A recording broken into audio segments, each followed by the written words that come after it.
Welcome back to the channel. This is 20 Storm and you are watching first part of What If Kid Naruto makes shadow clone siblings with help of Kyuubi. If you enjoy this video, please like, share and subscribe to this channel. Now wasting no more time, let's start the story. 6. Year-old Naruto Uzumaki was oblivious to the darkness. He left the place that mocked his existence a month ago, and he wasn't particularly bothered by the chilly nights outside. He sat in a meditative trance, leaning his back against a big tree. Mindscape, Kyuubi? Kyuubi, are you there? Of course, brat, where the hell else would I be? Ya don't have to be so mean about it, geez. Just tell me what you want, brat. Because I'm not going to sit through another 2-hour conversation. Actually, that's why I'm here. I came to tell you that I don't want to talk to you anymore. We don't get along and you're way too grumpy. The fox was somewhat taken aback by this. She wasn't prepared for the child to come out and say something like that out of the blue. She must have known why. Seems to have overlooked Naruto's justifications. Why did you suddenly decide this? Don't you realize that if you sever your ties with me you fall back into that pit of loneliness? Because all you do is curse and yell because you're trapped in me. I'm tired of it and want to find some different friends. I was really glad to meet you and you're not too bad of a person, but we're just too different. I want a different companion. Hey, well, prepare to be looking for a very long ass time, Brad, because no one's gonna accept a demon container. I'll find someone. Count on it. The demon smirks and says, no, you won't. I will. Hey. Naruto became enraged. Stupid fox. I will find some friends, damn it. I'll show you. I'll show everyone. I'll make it my life to find a family. Tell me this then. Why are you so desperate for companions? Why not just wipe them all out using my power? You know I would gladly help you take revenge on them. No, I won't do that, cause if I do I won't get anyone to like me. Hey. So obsessed. You really want a companion? Why should I tell you? You'll only laugh. True. Naruto then turns away from the enormous cage containing the fox and says, well, I'm leaving now. Maybe after I've found a companion I'll return and we can be friends. Goodbye, Kyuubi. San, he says, and the boy disappears back into reality. Another minute later, Kyuubi grinned and remarked, well, I have to admit he's got guts. The actual world. Naruto opened his eyes and gazed up at the midnight sky. His thoughts of his past were racing through his head. He recalls the incidents that compelled him to leave Konoha. Rewind. Hi. I'm Naruto. What's yours? He says to a boy his age and a girl with white eyes. They were about to respond when they were abruptly cut off. Keep your distance from those two demons. I will not let you tarnish them, exclaims another white-eyed individual, but this one is older, around 30. Tears well up in Naruto's eyes as he slowly turns and walks away. He heard the girl speak as he was leaving. Father W, why did you do that? He seemed really nice. Yeah, the boy replies. All he did was tell us his name. Naruto experienced a rising sense of joy, but as soon as the man spoke, it vanished. That boy is dangerous. I want you to stay away from him, understand? He'll only cause you too great trouble. But W. No more questions. All you need to know is that the boy is a menace. Stay away from him for your own safety, understand? Yes, father Hishi. Naruto could sense his eyes welling with tears. He was very near. He nearly had two pals. Then another dim-witted adult had to step in. He was compelled to curse them. They were preventing him from achieving his one life goal. He wandered the village for hours, as he always did.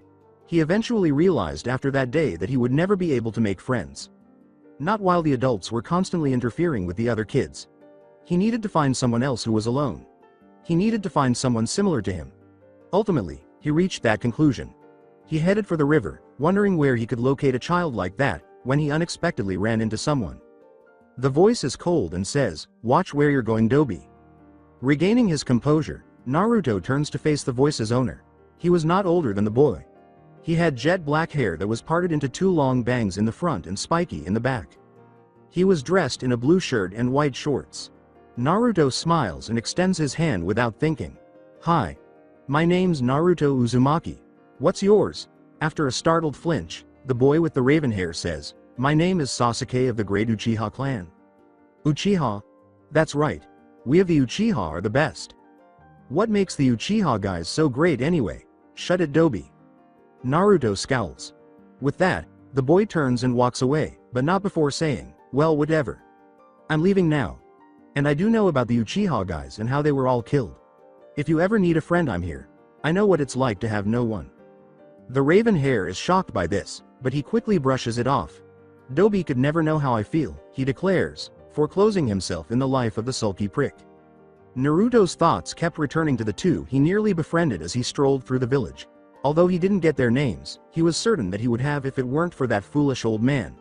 He feels a mixture of sadness and rage at this thought. At this thought, he realizes, I just don't understand. Why do they hate me so much? He starts crying for the 5th time that day. They always call me demon and monster. I wonder if it's because I'm related to one. But I don't look like one. I just don't know. He sobs for 20 minutes before he comes to a decision. He had the sudden thought, stupid grown-ups. Fine. If I can't find anyone who likes me here, then I'll just leave and find some friends somewhere else. But he didn't care enough. His decision was already made. He was heading off from Konoha. Flashback at the end. Naruto grins at how rash his choice was. He was happy to have made it, though. Now that he was free of the fear of another beating and the vile looks of the villagers, he felt better. He recalls being knocked out a week after leaving the village and finding himself in front of the enormous cage in his own imagination. As he rummaged through more memories, the boy thought, that's when I met Kyuubi. Rewind. So you're finally here, brat. About time. I was thinking I was going to have to force you here. Behind the bars, he asks the giant fox, who or why you? Such a pathetic brat. I cannot believe I was sealed inside one such as you. After a moment of silence, Naruto realized what had just been said. He asks, wait, what? Inside me? That's right, brat. I'm going to get right to the point and say this now. I am the great Kyuubi Kitsune. The 9-tailed fox demon that attacked your pathetic village 6 years ago, and before you ask something like, wait, weren't you killed? Remember this. I cannot be killed by any pathetic human. That is why I'm stuck inside you now. Naruto stops talking. As Kyuubi was about to continue, Naruto interrupted, saying, so that's it. I'm not related to any demons. Just have one in me. They could have at least told me. They didn't tell you because they were scared of you, Kyuubi smirks. No, that's not it. If they were so scared of me, they wouldn't have the courage to attack me like they do all the time. Kyuubi starts to say something else, but Naruto interrupts once more. Well, I don't really care about that right now. I want to know why you attacked the village. As Naruto strode into the cage, the fox thought, geez, what's with this brat? He not at all surprised by the fact that I'm inside him. Hey, what the hell? Are you stupid or something? I can possess you while you're in here, you dumbass. But if you wanted to, you would have done it instead of telling me you can. Kyuubi returns to her human form after grinning and saying, whatever, brat, I won't possess you this time because of my growing respect for you, but get this close to me again and see what happens. She was a stunning woman with wild, long red hair and crimson silk clothing. Her pupils were black slits, and her eyes were red. Behind her, 9 red fox tails danced, and her ears were pointed. So what the hell do you want to know? And make it quick. Flashback at the end. Grinning, Naruto keeps his gaze fixed on the stars. Despite their poor relationship, Kyuubi and Naruto respected one another. They have spoken a lot over the past month. Kyuubi explained to him her life as a demon lord and her hatred of snakes and people. Naruto told her how he detested the village's adults for preventing him from forming friendships. The fox then wonders why it is so important to be accepted by those fucking humans. She just laughs in his face and scoffs when he tells her why. The boy yells as a result. He felt that he could talk to the demon, even though it was always like this. He didn't realize that all they ever did was yell and disparage one another until 10 minutes ago. He made the decision to stop conversing with the fox and look for new friends since he was aware that this was not how companions should behave. Brat, you won't find any other companions. Give up. Despite ignoring her, Naruto's eyes are sad. Kyuubi gets an idea all of a sudden. She recalls the 4th using a jutsu technique against her. It was referred to as a shadow clone method. She was unsure of the source of this thought and the reason behind her concern. She debated it for a while before deciding it was just an experiment to see how strong she was. Furthermore, this experiment would at least stop the brat from crying all the time. Hey brat, I have an idea. Naruto remains silent. Answer me, damn it. Quiet. Listen, if you listen to my idea you'll never hear from me again if you don't want to. Alright then, I'm listening. I knew you'd see it my way. Are you gonna tell me or what? Impatient brat. Hey listen, have you ever heard of the shadow clone jutsu? No, it's a jutsu that allows you to make copies of yourself. The boy asks with interest, and, well, I figure I can teach you that technique. Why? Because I have an idea now, pay attention. Subsequently, Naruto observes as a mental image of the fourth ceiling the shadow clone appears. You have it memorized? Yes. Good, now focus your chakra into that hand sign and say the technique. He then follows instructions and exclaims, shadow clone technique, okay. Kyuubi perspires. Oh, we have a long ass way to go. 2 days are skipped in time. Geez Brad, why didn't you tell me you had no chakra control? That was 2 days ago. So shut up, at least I have it down now. Just shut up and create a clone. Naruto follows instructions, and before long, another Naruto is grinning at him. So what now, Kyuubi? This is my idea. Instead of searching for a companion, I'm going to help you create a couple. And just how are you going to do that? Shut up and cut your palm with a kunai. Naruto follows instructions. Now place your palm and an item of your choice on the clone's chest. Given that he already had the kunai in his hand, Naruto chose to place it.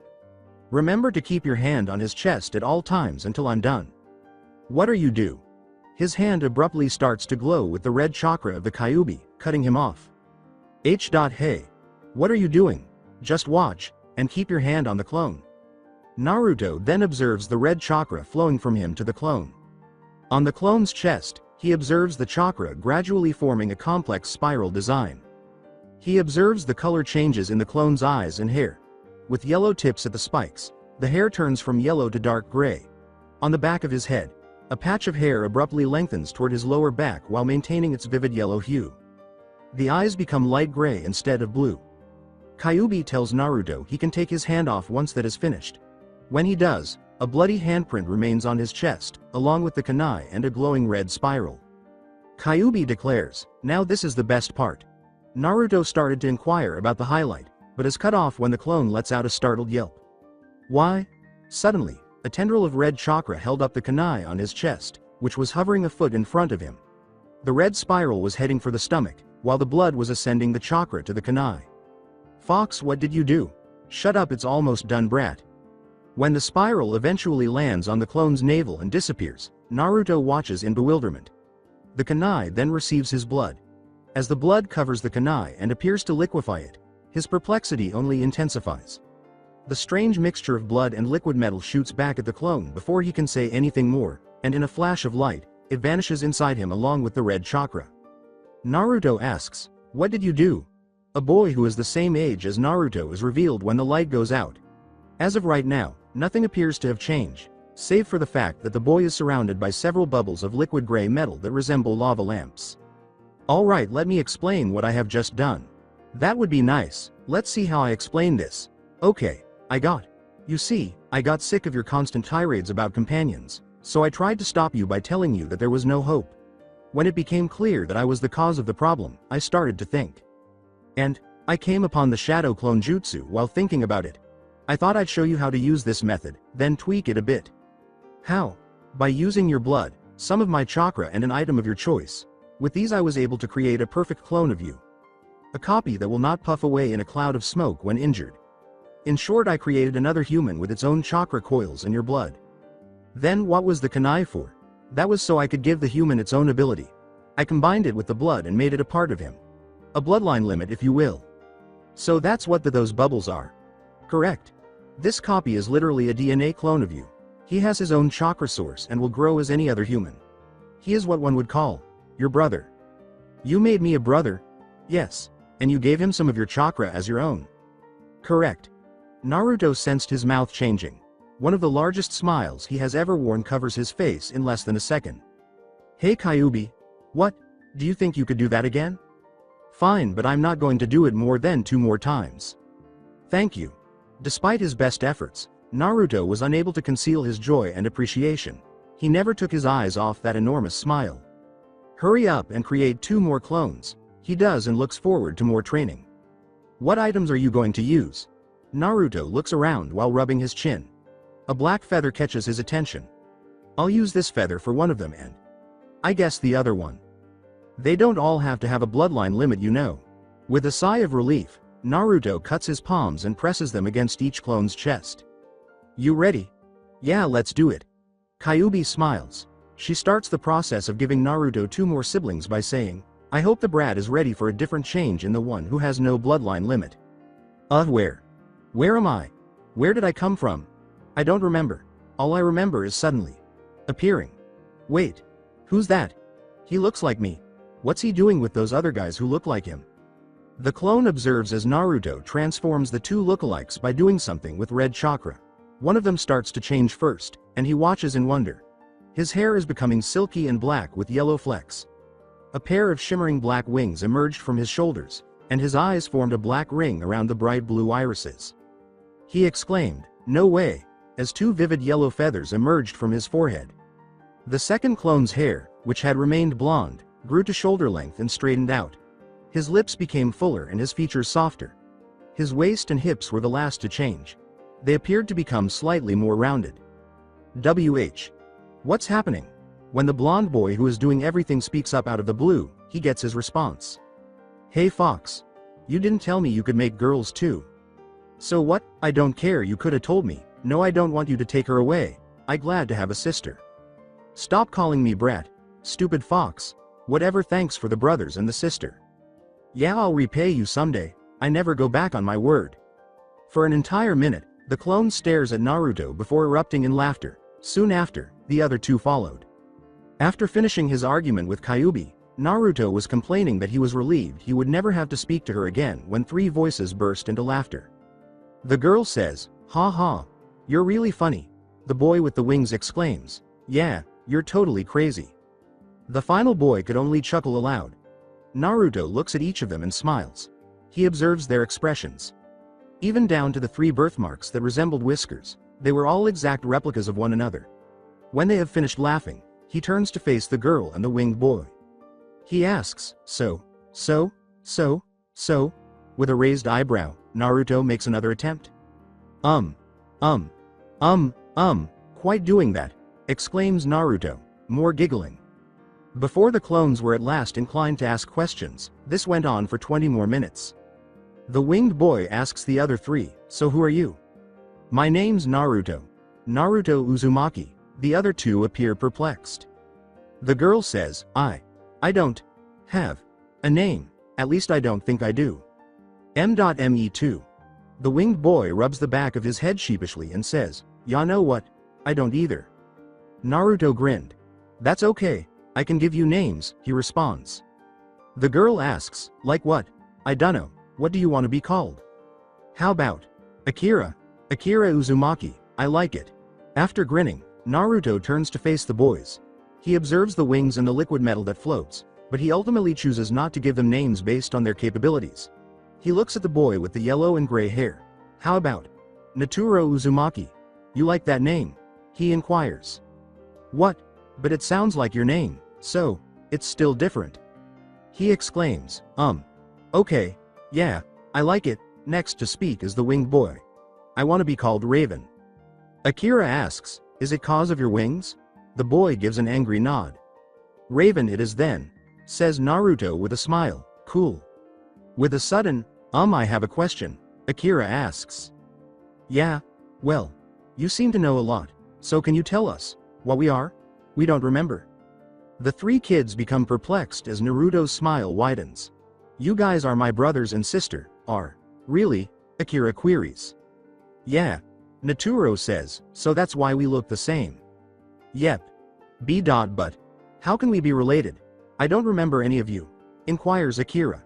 Compared to the others, she was far more observant. She was aware of Naruto's omissions. "Hey Fox, should I tell them?" No response. "Kyuubi?" "Quiet." "Fine." The three clones saw the annoyed expression on Naruto's face, but they ignored it and simply awaited his response. Finally, the boy's eyes are filled with pain as he looks at them. Promise you won't get mad or think you're not human." Naruto lets out a loud laugh. "And why would we get mad? And we know we're human, so don't worry." The boy's anxiety is somewhat reduced by this, but he still had to explain their origins. I think you need to sit down." Naruto spends the remainder of the evening explaining to his new siblings the rationale behind Kyuubi's changes and the shadow clone. In the morning, "Brat. You've been yelling for the past hour. Why the friggin' hell are you yapping my damn ear off of my damn head? I thought you weren't talking to me." "Because Fox. I have to know how to tell them how to turn off their bloodlines. Then I'm done talking to you." "Why should I tell you?" Figure it out yourself. Tell me. I'm not telling you anything, you ungrateful little heathen. Just tell me, after saying, you're not even awake yet, Baka. So leave me the hell alone. Kyuubi vanishes further into her cage, disappearing into the darkness. After an additional hour of tirades, Naruto gives up and enters the dream world. With the clones. So, what do you think? I don't know, Naturo. It sounds kinda weird, but it does tell us why we have no memories. And why we look the same, Akira responds. Raven exclaims excitedly, "Ah, who cares? I say let's be the best siblings for Naruto we can be." Yeah. You're right. No use in thinking about our origins now. We're human now. And we'll always be there for him, shouts Akira. Yeah. And besides, I don't mind if Naruto decides to tell others about us. It just means that he trusts them and he has more friends. Trustworthy and nice friends. Yeah. They can't be like everyone else and ditch him, Naturo responds. Everybody smiles. Raven asks, so what do y'all think he's dreaming about? Huh. Probably about ramen. I know I want some ramen right now, even if I don't know what it actually is. Something just tells me that I want it, Akira responds. Yeah, me too. Maybe we should go to a town and get some when Naruto wakes up, says Naturo. Akira and Raven both exclaim, yeah, simultaneously. Naruto opens his eyes at that moment. Change of scene. A scarred nosed Shunin declares, Lord Hokage. Sama, we have found the location of Uzumaki Naruto. I'm very glad to hear that, Iruka. Please give me the coordinates and I'll send a couple of Anbu right away. Iruka hands the old man a scroll, nods, and disappears in a cloud of smoke. Please be safe, Naruto. Change of scene. Naruto says, hey guys, the stupid fox won't tell me how to teach you to turn your bloodlines on and off, so we're gonna have to wing it, failing to see the metaphor. With broad smiles, Naturo and Raven exclaim, no worries, Ni-san. We figured it out already. Really? Raven exclaims, yeah, it wasn't hard, we just had to think about it, and then his wings vanish into his back. Rewind. Hey. Naturo, right? Yeah, and you're Raven? Uh-huh. And the girl is Akira? That's right? Cool, so, it looks like we're just copies of Naruto then? Not really. We were at first, but Naruto made sure we were different than him. Yeah, and I'm really sure Naruto isn't a girl. Naturo and Raven chuckle. And besides, he gave us something called a bloody limit? Inquires Naturo. It's called a bloodline limit. He said it's a special ability encoded in something called DNA? Akira responds. No, I think it's called DNA. Yeah. Well, I don't care what it's called. I want to learn how to use it. Yeah, me too. Exclaims Raven. But first you have to know how to not use it when you don't want to, right? Inquires Akira. Yeah. Then why not work on that first? Together, the two boys exclaim, okay, sounds good. Akira grinned. Flashback at the end. The globs of floating metal transform into multiple kunai and fall to the ground as Naturo smirks. You see? Any metal can be transformed into anything I desire, and manage it, isn't that fantastic? Naruto agrees with his brother and smiles. After observing with curiosity, Akira finally exclaims, hey Naruto, why didn't you give me a bloodline? Asks Naruto, rubbing the back of his head. I couldn't come up with anything worthwhile to offer you. Akira returns to watching Naturo instantly liquefy and then solidify his metal after appearing satisfied with this response. Raven had reactivated his wings and was attempting to take to the air with them, failing miserably while amusing the others. This continued for 3 more hours as the four grew more at ease with one another, and as they became more open to one another, a little bit of their individual personalities started to emerge. Akira was becoming quieter and more laid back. She still had Naruto's boundless energy, and it showed frequently, but she still preferred to remain calm and analytical. Raven was brash and outgoing, much like Naruto, but with a certain dark twist. Naturo's personality was the one that most interested Naruto. He was still hyper and brash like his brothers, but with a certain dark twist. He seemed to have inherited a good deal of Naruto's malice, and the fact that he had complete control over the molecules of metals didn't really help. Both Akira and Naruto knew that he would be quicker to kill something or someone, but that didn't alter their opinions. Hey! Look! Look! I'm doing it! Raven shouts as he hovers 3 feet above the ground, frantically flapping his wings before exhausting himself and dropping back to the ground. With a chuckle, Naruto says, don't worry, before you know it, you'll be flying. You'd better think so. Naruto chuckles. At that moment, The sound of 4 loudly growling stomachs interrupts their laughter. Raven responds, yeah. I'm hungry. Naruto was aware of his own flush. I ate all the ramen I had already, so we're probably gonna have to go to another village. What are we waiting for? Let's leave now before I go hungry. As he takes off in an arbitrary direction, Raven says. The other 3 quickly follow, completely clueless about their destination. Change of scene. I think we're getting closer to the Kyuubi brat. Yeah. The remnants of an old campsite were being examined by the Anbu ninjas at the moment. There was no sign of a fire, but the area was covered in ripped clothes and empty ramen cups. When we locate him, what should we do?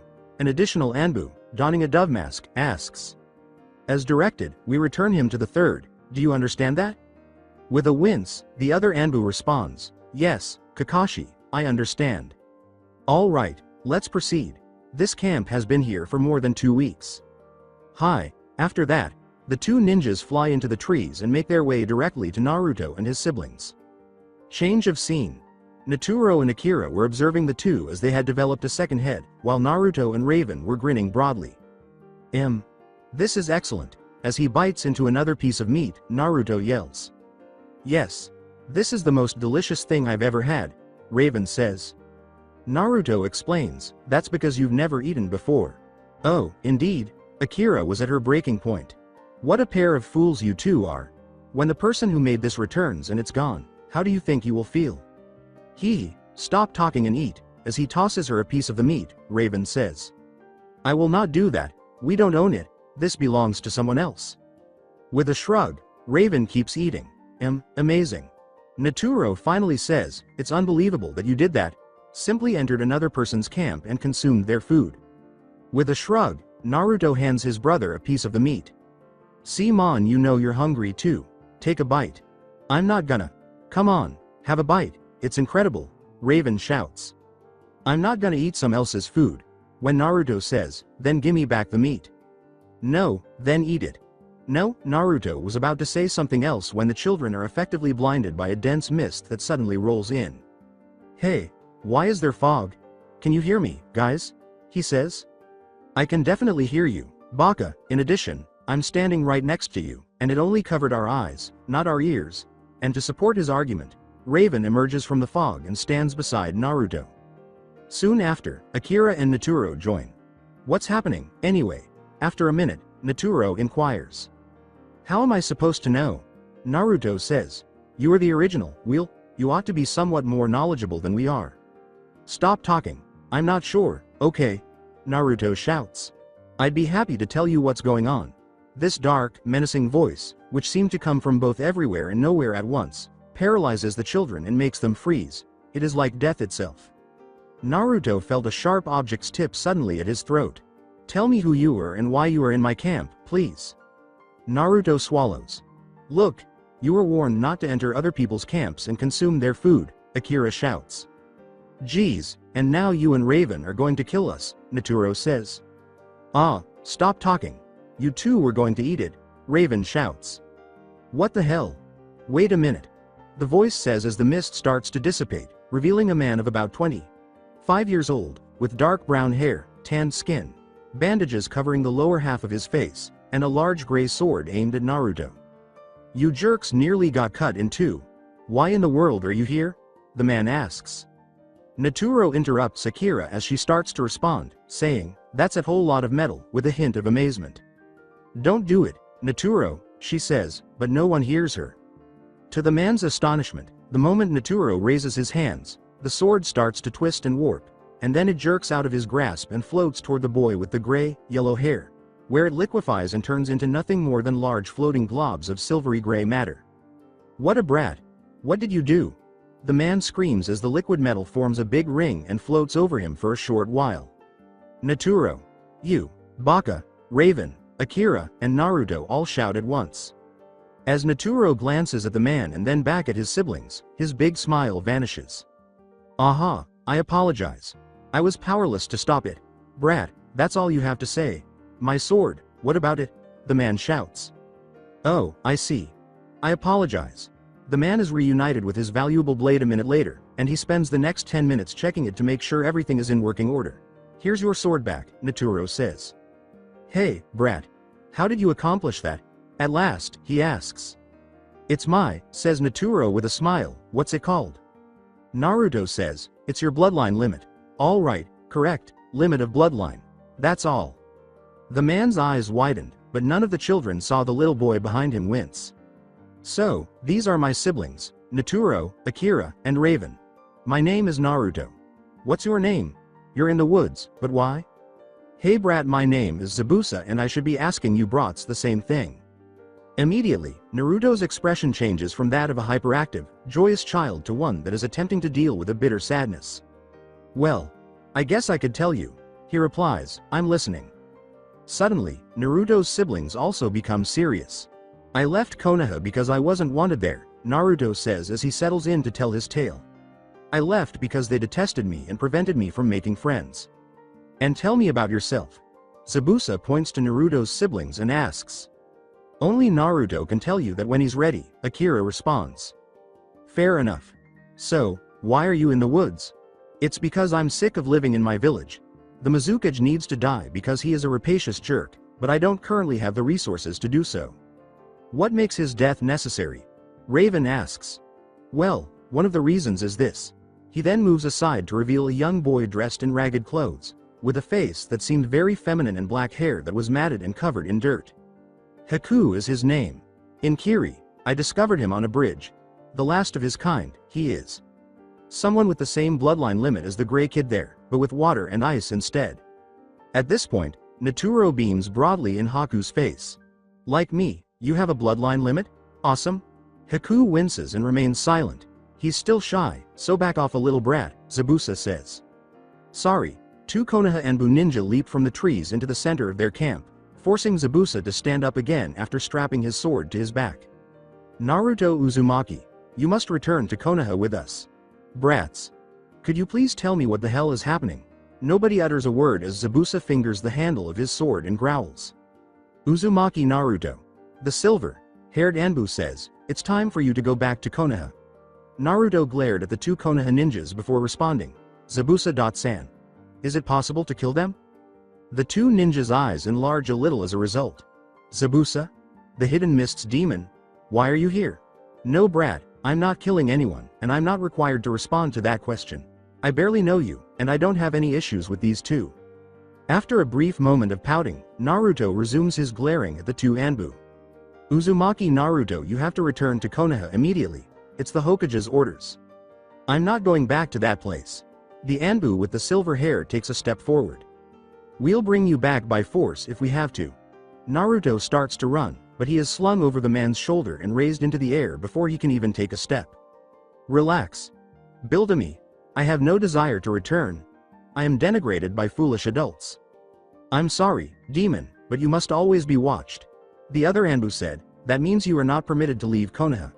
Zabusa could sense his own anger rising, and Naruto's siblings were frowning when Raven finally made the decision to announce their presence. Hey, leave Ni.san alone if he doesn't want to return, he shouts. Ni.san. What are you discussing? The silver-haired Anbu asks, and his eyes enlarge as he sees Akira, Naturo, and Raven. What's wrong, Kakashi? The other Anbu asks. These kids, Kakashi said, looking down at three faces that were exactly alike except for the eyes and hair. Set him down. Naturo shouts. Ignoring Naruto's screams and kicks as well as his teammates' inquiries, Kakashi was lost in thought. Since when did Naruto have siblings? There is a problem. These children are mimicking one another. Even down to the lines of whiskers. He didn't notice when the little gray boy abruptly raised his arms, when all of his shuriken and kunai flew out of his pockets and toward the boy, or when the other boy suddenly sprouted a pair of black wings, but Zabusa and the other Anbu did. More demons. Kakashi looks at his teammate and asks, just what are you talking about? As the Anbu yells, jolting him out of his reverie. Just look at those monsters, the Anbu says, pointing accusingly at Naruto's siblings. What on earth is happening? Zabusa asks. As the kunai and shuriken melted and turned into globs of floating liquid around the gray boy, Kakashi was thinking the same thing, and he realized that all of his weapons were gone at that moment. However, this child got them when? May I ask? He asks. Zabusa gives him the unexpected response, it's the brat's bloodline limit. He treated my sword in the same manner. Since when did this ability exist? Kakashi asks, his eyes widening. What the hell is going on here? He asks, noticing the boy with wings as well. I informed Kakashi. It seems like these brats have special skills, Zabuza says. That isn't feasible. There are no bloodlines like these. They're monsters, that's why. Take a look at them. They look exactly like the Kyuubi brat. That should be enough to explain everything, the other Anbu shouts. Just who or what are you kids? Kakashi asks, ignoring his teammate and glancing down at the three Naruto impersonators. It's none of your business now, let Ni-san go, Akira responds. I am unable to do that. You must bring your brother back to Konoha. Why? Is it because he is a Kyuubi fox? Raven asks. Zabuza, Kakashi, and the other Anbu recoil at this. Yes, that is correct. Ni-san never keeps us in the dark, and we are aware of his secret. We are also aware that adults in Konoha are dim-witted and mistreat Ni-san. Kakashi advances a step, but Naturo's metal lashes out at him, preventing him from getting any closer. Return Ni-san and keep away, he screams. The other Anbu draws a few shuriken and throws them, saying, You dare attack an elite ninja? I'll put you in your place, demon. Try and stop this brat. That's what Naturo does. By adding those weapons to his metal and then erecting a metal dome around his front. Alright, this is getting old. Put the brat down and let him be on his way, Zabuza responds. Stay out of this, Kakashi says. Listen, Kakashi. The brat obviously does not want to return to Konoha. Why force him to? Why not leave him and his siblings alone? You know they would only escape again. Not likely. Once he is returned, he will be placed under constant guard of the Anbu. You'll make the brat a prisoner in his own village? You sound just as bad as the Kiri government. I'll says this again, Zabuza. Stay out of this. Zabuza pulls out his blade. You know, you're really beginning to piss me off. After throwing the still thrashing Naruto to his teammate, Kakashi reveals his Sharingan and commands, keep a hold of him and do not do anything to the boy. As he charges, Zabuza says, let's do this. Zabuza refused to let the copy nin take his jutsu, and Kakashi was able to easily dodge all of Zabuza's blows thanks to the Sharingan. He repeatedly struck at the copy nin, but to no avail. He was getting frustrated by this. In the meantime, Naruto continued to flail in the arms of the Anbu. Let me go. Stupid grown-up. I never want to return to Kana. I won't go back. Shut up, brat. You're going whether you like it or not. Naruto growls and tries a variety of techniques, such as biting, punching, and kicking, but the ninja are unaffected. Calm down, brat, before I kill you. After hearing what the Anbu had just said, Akira and Raven became enraged. Raven, what do we do? We have to rescue Ni-san. I know, but how? An idea was already taking shape in Akira's mind. She turns to face her brother after a minute and says, I got it. Listen closely. As Naturo watched Zabuza and Kakashi battle, he became increasingly irritated as Zabuza kept missing his blows. After examining Kakashi, he concludes that the swirling red eye must have been caused by his reflexes. His mind had already come up with a solution, just like Akira's. Naruto, damn it. Let me go, yells. He is ignored by the Anbu. That is, until he felt the side of his head touch the boy's foot. Then, with a great deal of force, he throws the boy, saying, Damn it, brat, you're going to pay for that. After gliding through the air, Naruto collides with a tree and collapses to the ground, unconscious. Akira and Raven both yell, Ni-san, simultaneously. Ignoring the two, the Anbu moves toward Naruto with the intention of killing him.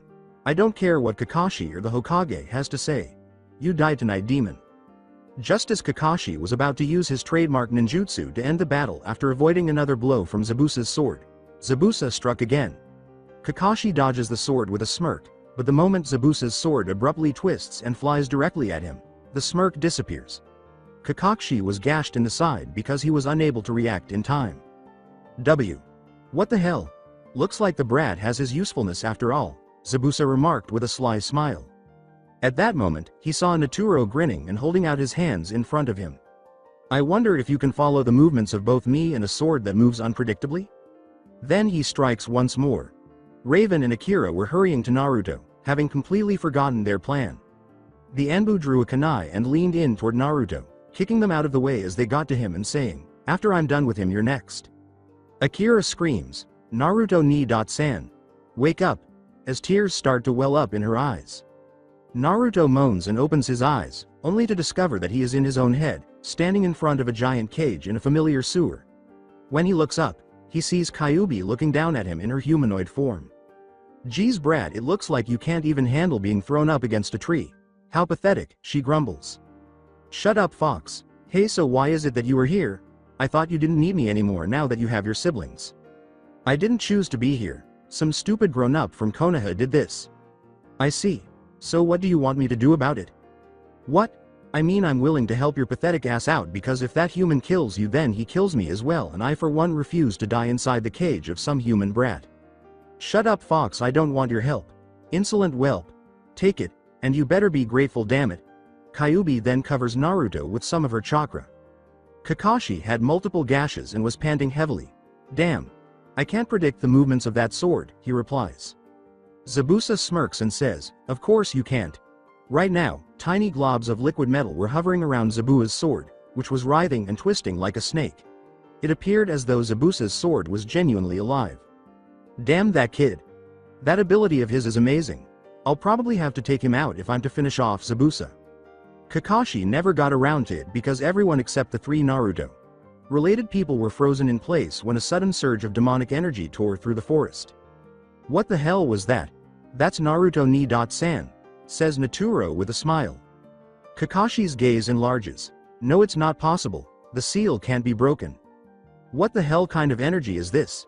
Such malice. Is this truly coming from that boy?" was Zabuza's thought. The shore of chakra abruptly threw back the Anbu that was ready to insert a kunai into Naruto's chest. The boy was surrounded by a tense, unstable atmosphere. The plants surrounding him started to dry out and burn as the wind increased. "What the hell? It can't be. The demon is escaping." At this point, Naruto opens his eyes, revealing a pair of crimson demonic eyes rather than the typical blue. He is overcome by crimson chakra as he stands up, which starts to change his appearance. His fingernails, canines, and whisker marks all grew longer and darker. His voice changed, and his hair became even more untamed than before, combining the traits of an animalistic girl and a young boy. "Stupid fox. I said I don't want your help," he screams. Screaming about possessed demon brats, the Anbu recoils and flings a few shuriken at the boy. When Naruto notices the approaching weapons, he dodges them with a speed that is completely out of character for a 6-year-old. The boy utters the final words, "Stupid grown-up. Leave me alone." A burst of chakra erupts from his mouth, slamming into the Anbu and sending him flying through multiple trees before collapsing to the ground, unconscious. As they approached Naruto, Akira and Raven sensed their own chakra twitching and hurried to his side to check on him. They were aware that it was because Naruto's current glow included their chakra. Raven asks, "Hini-san, are you okay?" "Yeah, but the stupid fox forced me to use her power." Naruto grinned. "But isn't that a good thing?" "No, I want nothing to do with her." After deciding that their altercation was pointless, Kakashi and Zabuza hurried to Naruto's location. Naturo remained to reassure Haku, who was extremely frightened. "It's okay, it's only ni-san. He won't hurt us, I promise." Haku grinned but remained silent. After saying, "Simon, I want to see what ni-san looks like," he takes the girl's wrist and pulls him in the direction of his brother. Upon reaching their final destination, Kakashi and Zabuza both let out a gasp. Standing in the center of the clearing, Naruto appeared extremely evil and was engulfed in a whirlpool of red chakra. When Kakashi realized Naruto was still in charge, he was on the verge of killing the boy where he was standing in order to prevent the Kyuubi from escaping, but he restrained himself. "What exactly is happening here, Kakashi?" Zabuza shouts. "Help me get the boy back to Konoha and I'll explain everything." After hearing what Kakashi had just said, Naturo, who had just arrived, immediately used his power to ensnare both Nin in the twisted shape of Zabuza's sword. "I'm sorry Zabuza-san, but I won't let you take ni-san back." Before rushing up to his siblings, he looks at Haku and apologizes for having to leave so quickly. "Hey everyone, we must leave now." As he gets closer to his siblings, he shouts. Before Zabuza or Kakashi can escape, the other three kids nod and leave the area. "Damn it Kakashi, I'm in this mess because of you and those brats." As he tries to free himself, Zabuza screams. Naturo had ensured that they wouldn't get away. "Gosh," Kakashi coolly says, "well, I guess we have no choice but to wait until my teammate wakes up." Zabuza snarls. Do you know anything about the children who were with the blonde, Zabusa? After a brief moment of eye closure, Zabusa states, all I know is that I caught the brats eating my lunch. Oh, alright then. Who exactly were those children? And from where did they originate? After a minute of surveying the area, Zabusa exclaims, hey brat, where are you? Right here, Zabusa. Sama, Haku says. Alright, make sure you stay within my line of sight. Hi. For hours, Naruto and his siblings, clones ran and ran. Naruto had long since recovered, but they were determined to get as far away from those ninjas as they could. They were at the border of the rice country, overlooking a small village, when they eventually stopped. Hey Ni-san, is it safe to go there in your opinion? Raven asks. It's not Konoha, though. Hopefully, we'll be able to find some food and somewhere to spend the night. Yeah. Naturo responds. In addition to that, we don't need to worry because they won't recognize us, Akira says. The boys give a nod of approval. What do we have to wait for? Come on, Raven says. After that, the four Uzumakis head for the secret sound village. Oh Naruto. Kuna, please be okay. Sarutobi waited impatiently for Kakashi to return, but he wasn't the only one. 2 days had passed when he received a note from Kakashi stating that he was on his way back, and he was eager to see Naruto, hoping the boy would be okay after spending so much time away from the village alone. A certain white-eyed girl we all know and love was practically living at the front gate, hoping that he would return someday, but the more sensible part of her knew that was not happening based on what she saw the day he left. Another child, a lone survivor of a particular Sharingan, using clan massacre, was also present. He stood to Sarutobi's left, silently waiting for the loud-mouthed blonde to return so he could question the child about why he would offer to be his friend. This perplexed him because, in contrast to the other children, this one showed no signs of the pointless sympathy that was present in all the others when he made the offer. After what seemed like an eternity of waiting, 2 figures appeared on the horizon. Sarutobi noticed the small figure and grinned, while the girl and boy just kept staring. They waited for 20 more minutes before the figures were close enough to be seen, and when they did, they were disappointed to see that they were not Naruto. In addition, the Anbu he sent out with Kakashi was limping and dragging Kakashi and another nin from Kiri, and the Anbu looked extremely irate. Kakashi and the Kiri nin were bound together in gray metal that appeared to have just melted. While the other boy looks away in disappointment, the girl lets out a sorrowful sigh. Sarutobi looks down at Kakashi and the Kiri nin and asks, what happened? Change of scene. The guards opened the gates for them to enter after they had been staring at 4 of the most alike children they had ever seen for a minute. They were even wearing black shorts and identical white t-shirts with orange swirls. One of the guards remarks, weird, after the kids have entered the village. Finding something to eat was the first thing Naruto and his siblings did when they arrived in the village. Naruto had to explain to them what that intense feeling in their stomachs was and how to eat without choking.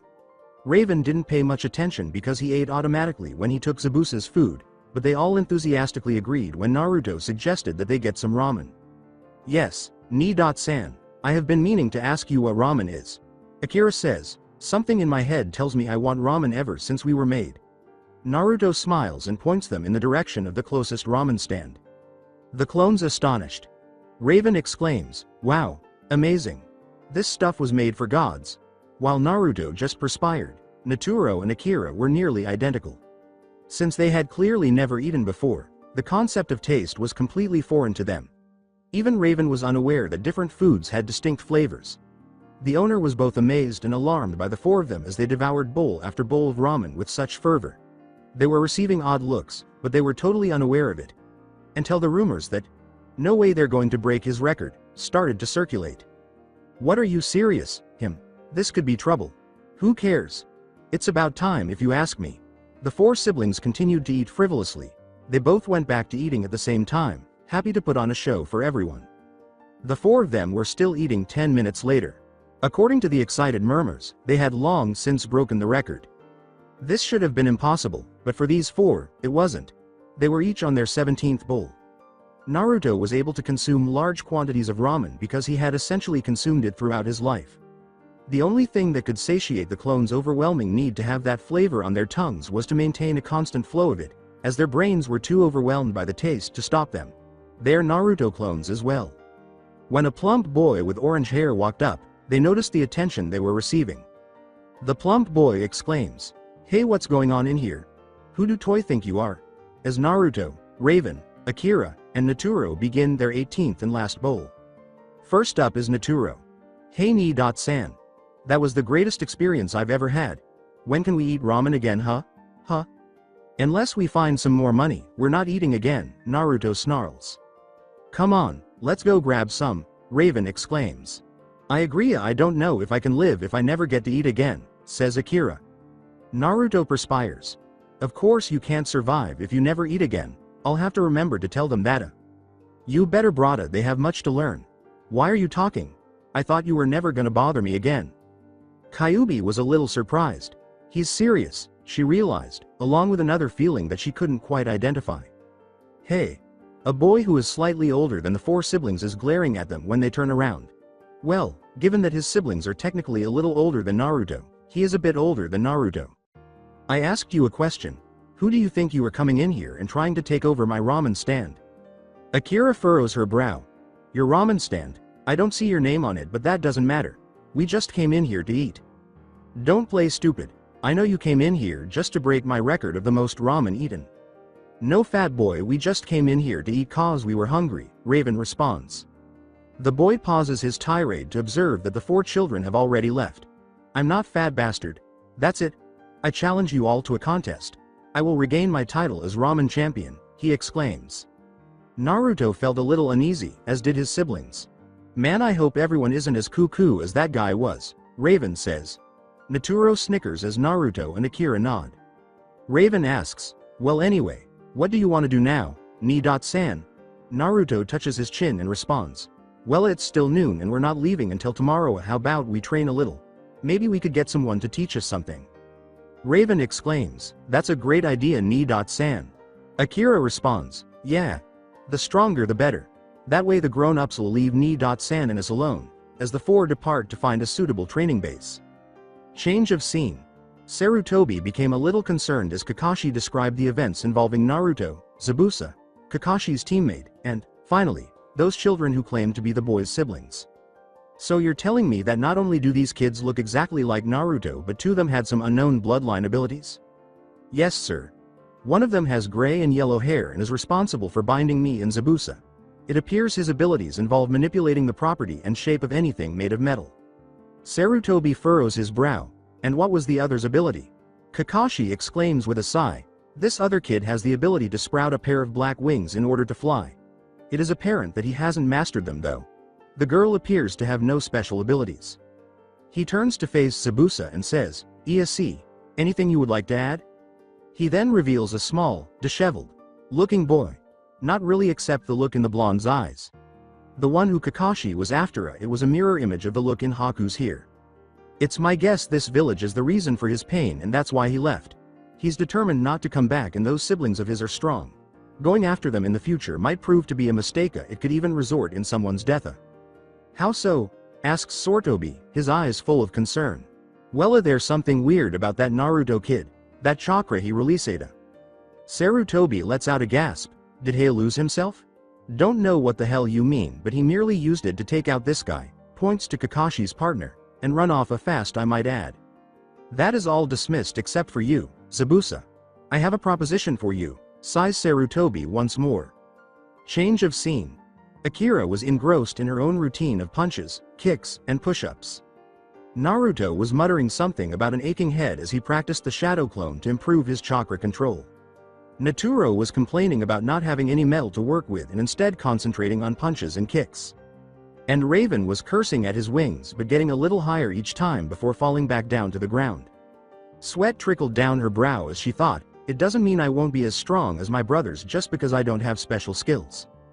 Before finally stopping and resting next to one another against one of the training posts, they continued in this manner for 2 more hours. Without a teacher to lead them, the exercises were sloppy, but they made use of their limited ninja training and proceeded by using one another as teachers. At least they shared Naruto's knowledge, which he appreciated. They had that advantage because they were officially shadow clones and didn't have to start from scratch.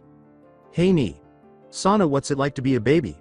I saw this tiny person while we were looking for this place and asked someone what it was. She told me it was called a baby and that everyone was one at one time.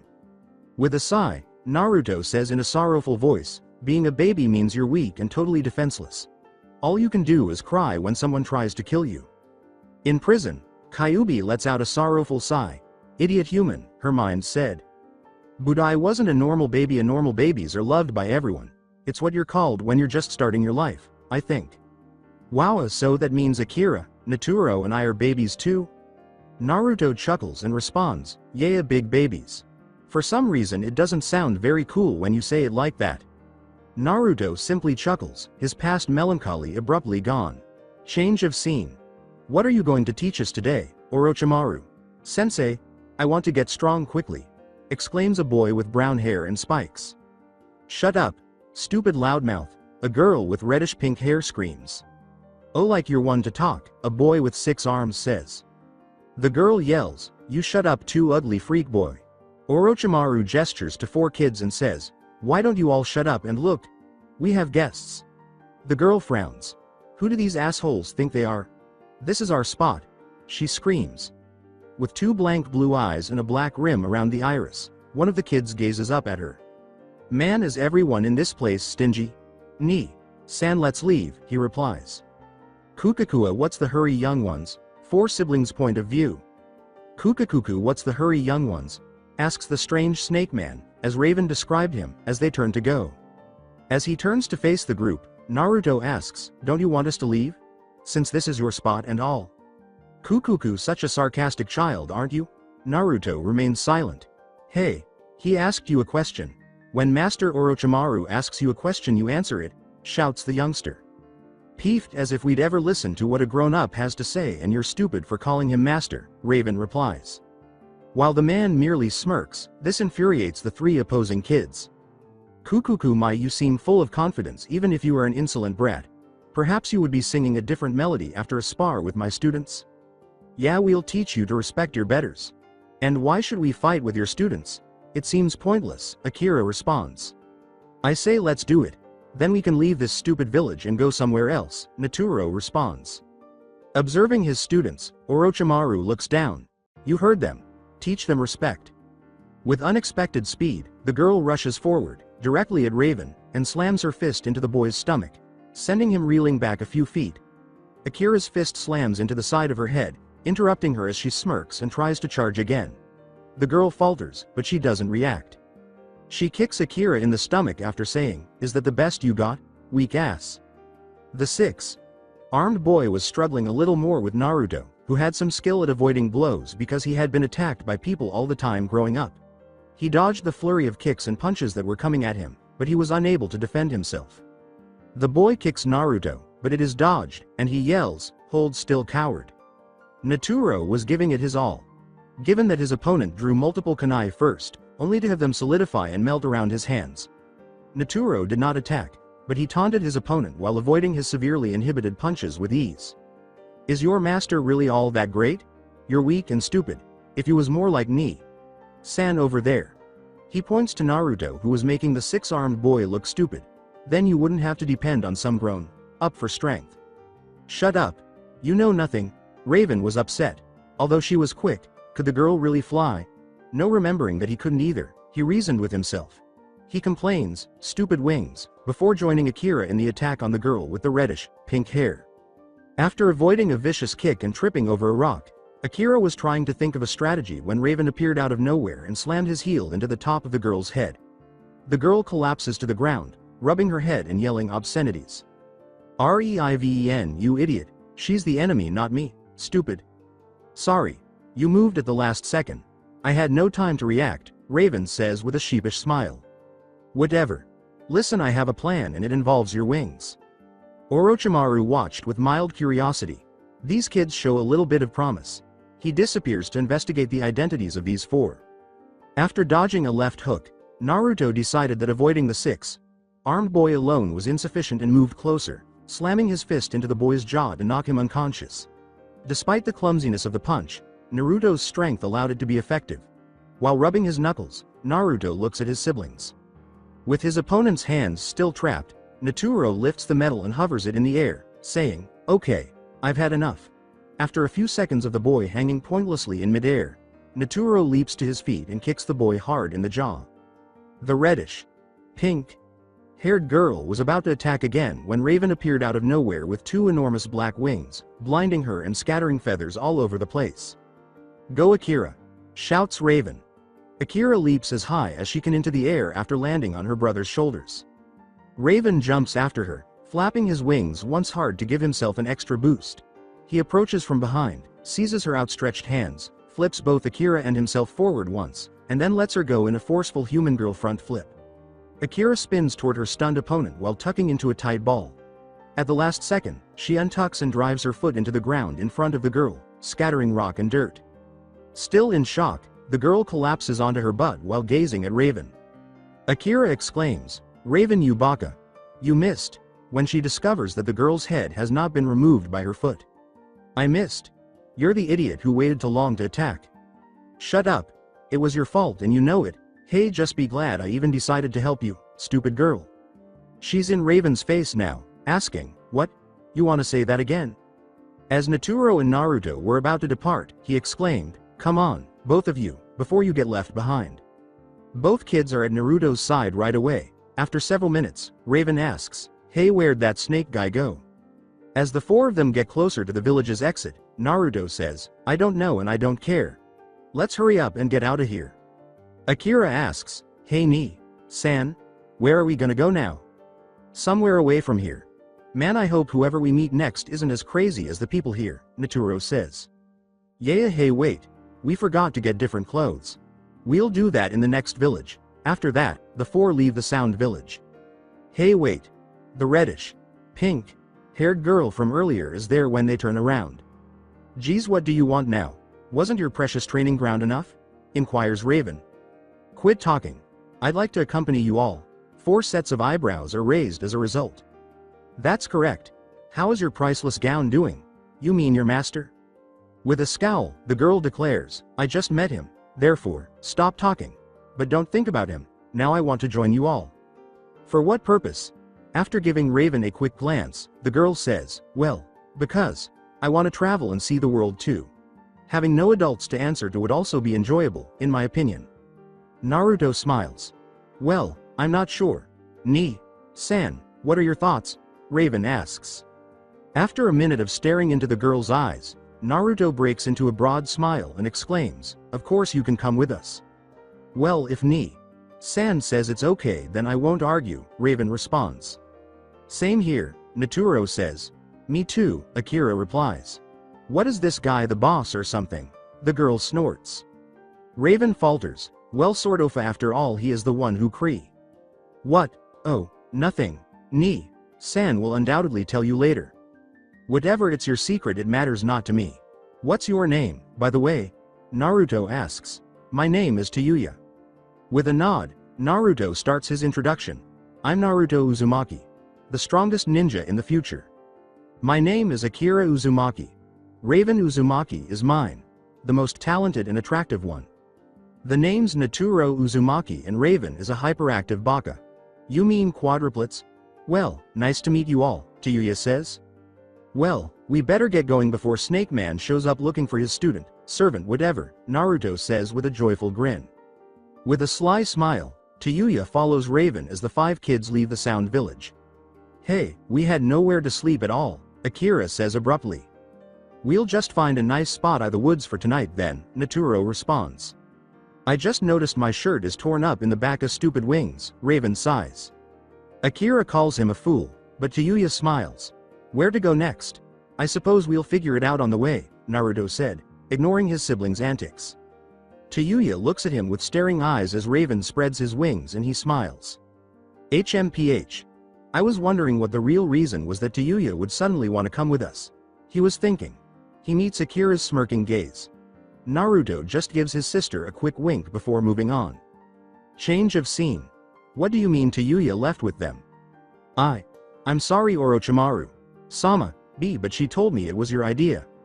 That little wencha, find her. Bring her back, and bring those kids as well." "Yes sir." Orochimaru massages his forehead. "So a little Tayuya. Chan thinks she can betray me. She and her new friends will pay. Kukakuku." Change of scene. "Sorry old man, but I cannot take you up on that offer. You know what I plan on doing again." "Yes, you've told me, Buddha, think about it." Konoha could use a powerful ninja such as you, and I know you're already tired of running. Why the hell are you even offering me this anyway? Don't ninja villages usually take the heads of missing nins such as myself and collect the bounties? Usually yes, but you had a good reason for doing what you did, and I'm sure neither little Haku or Naruto would forgive me if I took your life. So what do you say? I'll even have your sword repaired for free. I suppose it would be pleasant, especially for Haku, if Zabuza rubbed his chin. Okay, I'll accept your small offer for the time being. Excellent. Now, what is Haku's age and skill level? Change of scene. In a forest clearing, Naruto, Akira, Raven, Naturo, and Tayuya were encamped around a big fire that Tayuya had started with fire-type jutsu. They were all asleep, not even realizing that 4 sound ninjas were approaching them. I can sense them. All right, they haven't made much progress. This will be simple. What if they put up too much of a fight, take their lives and return the bodies? Orochimaru gave the order. Hi. As they approached the 5 sleeping children, the 4 nin smiled. If the others hadn't been asleep, Tayuya's eyes would have opened with the same suddenness. Crap. Guys, wake up, she exclaims, shaking Naruto's shoulders frantically. Is it morning already? The others are roused by Tayuya. Guys, we have to hide now. What? Why? Raven queries. Because idiot, there are people coming. Naruto and his brother become tense. Raven asks, can we get away if we run right now? What, are you stupid? No, we can't get away, we're screwed. The 5 kids start to panic as they sense that their assailant is getting closer. Raven asks, what's gonna happen if we get caught? We're dead if we get caught. Tayuya flinches, adding, especially if they work for Orochimaru Sama. Well, Ni-san, it was enjoyable while it lasted, Naturo sighs. Yeah, I didn't even learn to fly yet, Raven acknowledges. Akira just lets out a sigh. He then makes the cross with his hands. What, why are you giving up? Heck no, stupid grown-ups'll never catch us, he says. Shadow clone jutsu. Shout 5 Narutos as they emerge. As a result, Naturo, Raven, and Akira watch with unhealthy curiosity, making Tayuya laugh. As she looked at Naruto's siblings, she wondered, geez, what's so special about clones anyway? 4 of the clones are indicated by Naruto. Okay guys, 4 of you turn into one of them and one of you stay the same, then pretend to be asleep. After the clones follow instructions and nod, a flawless replica of the 5 kids appears. No, remember not to struggle once you're captured and far away, then you can fight. The clones lay down and nod. Naruto says, okay, then let's go, as he and the others rush into the forest, running as fast as they can and moving farther into it. 2 minutes after the 5 kids had left the clones, 4 ninjas with Jonin sounds jumped into the clearing and grabbed the clones. Hey, got M, one of them smirks and says, good, now come on before Orochimaru Sama grows impatient. Right. The ninja then quickly fled back toward Otto. Change of scene. After running through the forest for 20 minutes, Tayuya exclaims, phew, they stopped. A great sigh of relief is exhaled by the 4 Uzumakis. Man, at first I thought we were definitely gone. I'm glad Ni-san persisted, Raven remarks. An Uzumaki never gives up on anything, believe it, smirks Naruto. Raven gives a nod. And you're an Uzumaki too, so remember that, all 3 of you. Each of Raven, Naturo, and Akira smiles sheepishly. Now I can't sleep, Tayuya sighs. Damn it. Oh, calm down. Since it's not that late, we might as well go on, right? Raven says. Naturo nods in agreement. And besides, we don't know when Ni-san's clones will disappear, so we might as well get going, he continues. Tayuya says, fine, as she surveys her surroundings. Hey, where are we? Do you mind? She asks. What? What are you talking about? As Raven and the others start to look around, they notice the same thing that made Tayuya ask her question in the first place. A wasteland with dry, cracked dirt, leafless trees, and the occasional animal skeleton that seemed to go on forever in front of them, and a forest 3 feet behind them. The wasteland spoke of some sort of past tragedy. Oh my god, when did this occur? Raven asks. Apparently we strayed from our path in our hurry to get away, Akira responds. Naruto exclaims, well, I ain't going back into the forest, so there's only one way to go, and that's straight ahead. Yes. Track that enormous luminous circle in the sky. Tayuya and Naruto perspire. Naruto explains, it's called the Moon Raven. The Moon, well, let's follow it in any case. After giving a nod, Naruto moves into the waist area. Naturo and Akira are at his side in no time. "What's with you three? You treat that annoying blonde kid like a king," Kyuubi remarks, turning to face Raven, who is still staring up at the moon. Raven leaves after saying, "Oh, you mean Ni-san? I never noticed. Maybe it's because we owe our lives to him. In more ways than one."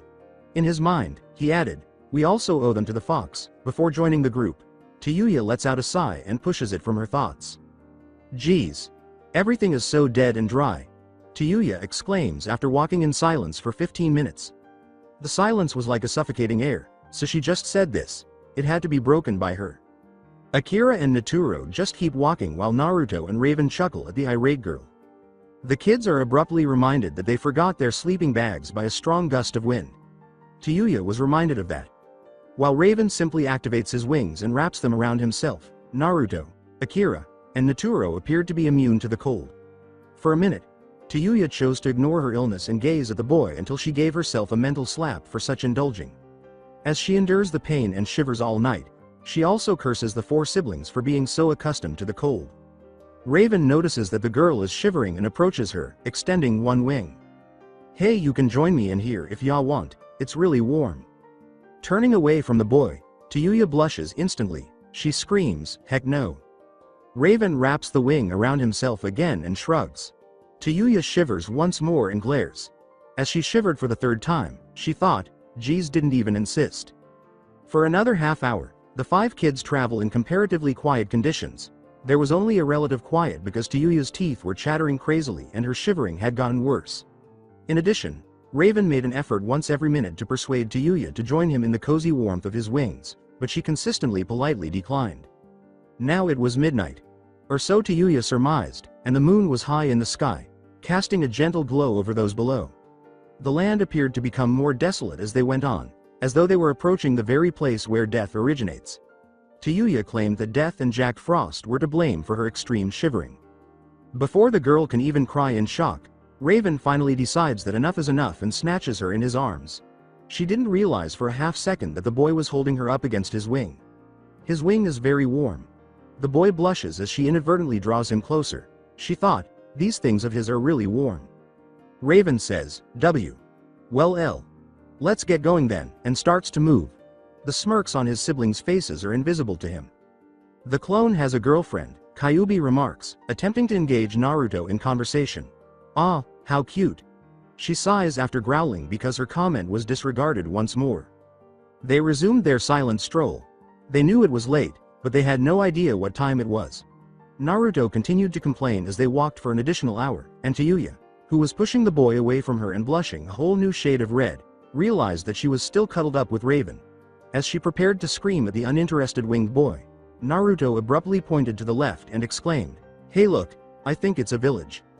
As the others turn to follow the boy's finger, they notice a faint orange-yellow glow about a mile away. Akira remarks, "Hey, it is a village, I think." For a full 5 minutes, the five kids keep their eyes fixed on the glow. "Well, in any case it has light, so we might as well go there," Akira responds. The others give a nod and run in the direction of the light. Change of scene. At the front gate, Hinata was waiting once more. By themselves. Late at night. She had hope even though she knew deep down that the boy was long gone. She hoped to see the blonde again in the future. I hoped she would see that smile again. Gazing up at the stars, she thought, Naruto-kun, the boy and she had only met in person once. The day her dad warned her and Neji to avoid him. As he shuffled away, she noticed the broken expression in his eyes, and she recalled grinning as his face became determined once more. She recalls how she used to observe his hardships. He was incredibly determined. She was so enamored of the boy that she became obsessed. She used to follow him around in silence. She saw it all. The attempts to learn a jutsu and the beatings. She witnessed everything. She started crying, and she was berating herself in her head for not having the guts to be there for him when he so badly needed it. She was limited to blushing and stuttering even on the day he finally tried to make friends with her and Neji. She was upset with herself. She was upset with her father and, above all, the village. She turns on her Byakugan without realizing it. Naruto-kun, she announces. At that moment, she becomes aware of two things. 1. Behind her, a man was standing. 2. A boy her age was also practicing jutsu. She freezes when the man asks, well, what's a little Hyuga girl doing out here by herself him? The boy exclaims, fire style. Grand fireball technique. And a huge ball of fire shoots out of his mouth, directly aiming for the man. As a boy leaps down to join the Hyuga, the man smirks and doges. Well Uchiha. Interesting. Hinata asks, W. What do you want W, with me? The hidden cloud desires the Byakugan, the man chuckles. The boy assumes a fighting stance as Hinata gasps. Heh, and while I'm at it I might as well take the Sharingan for Cloud as well. The boy gives a scowl. Now prepare, the man says. 2 seconds later, neither child can see. Change of scene. Naruto and the others scowled as they discovered the glow's origin. Yes, it was a village, but there was a catch. Kyuubi remarks, geez, this place is messed up, as she surveys the ruins of what was once unmistakably a huge gate. Naruto concurs. Naturo asks, I wonder what happened. I say we go in and find out for ourselves, Raven exclaims with excitement. Kyuubi says, freakin' idiot, which makes Raven scowl. You're interested to admit it. It was Akira who, surprisingly, said, yes we all are now come on. Naruto exclaims excitedly, okay, then fine, let's go, as he and Raven run into the destroyed village. Kyuubi, Akira, and Naturo just nod and enter quietly. At that moment, they realize that a massive sphere perched atop a tall spire was the true source of the glow. Naturo remarks, weird, before turning right and moving independently in the direction of the sphere. Akira and Kyuubi nod to one another before leaving in separate directions. They all needed to do some exploring. Hey brat, there's something odd about this village. I am aware. Perhaps this has to do with that sphere that your brother is currently liquefying. Naruto then glances at the sphere and notices Naturo, asking, what? Naturo was overjoyed. It was a metal sphere, glowing. He would be damned if he allowed this to go unnoticed. He lifts his hands, focuses, and is thrilled to see the sphere melt and float in front of him. He had a lot of metal floating around him and didn't know what to do with it, but he was certain that he wasn't getting rid of it. Yes. Now, what to shape it into? There was nothing like this weird glowing metal. The power emanating from it was palpable to him. He exclaims, I got it, as the metal starts to take shape. Akira, in a state of confusion, she said, what exactly is there to search for? She asks no one as she examines the charred remains of what used to be a clothing shop. She sighs and decides to see if any scrolls were spared in this ruined village. With scrolls she could gain a little more information on this place and perhaps figure out why this place feels so weird. It was then that she notices a faint yellow-orange glow coming from the ground to her left about 3 meters away.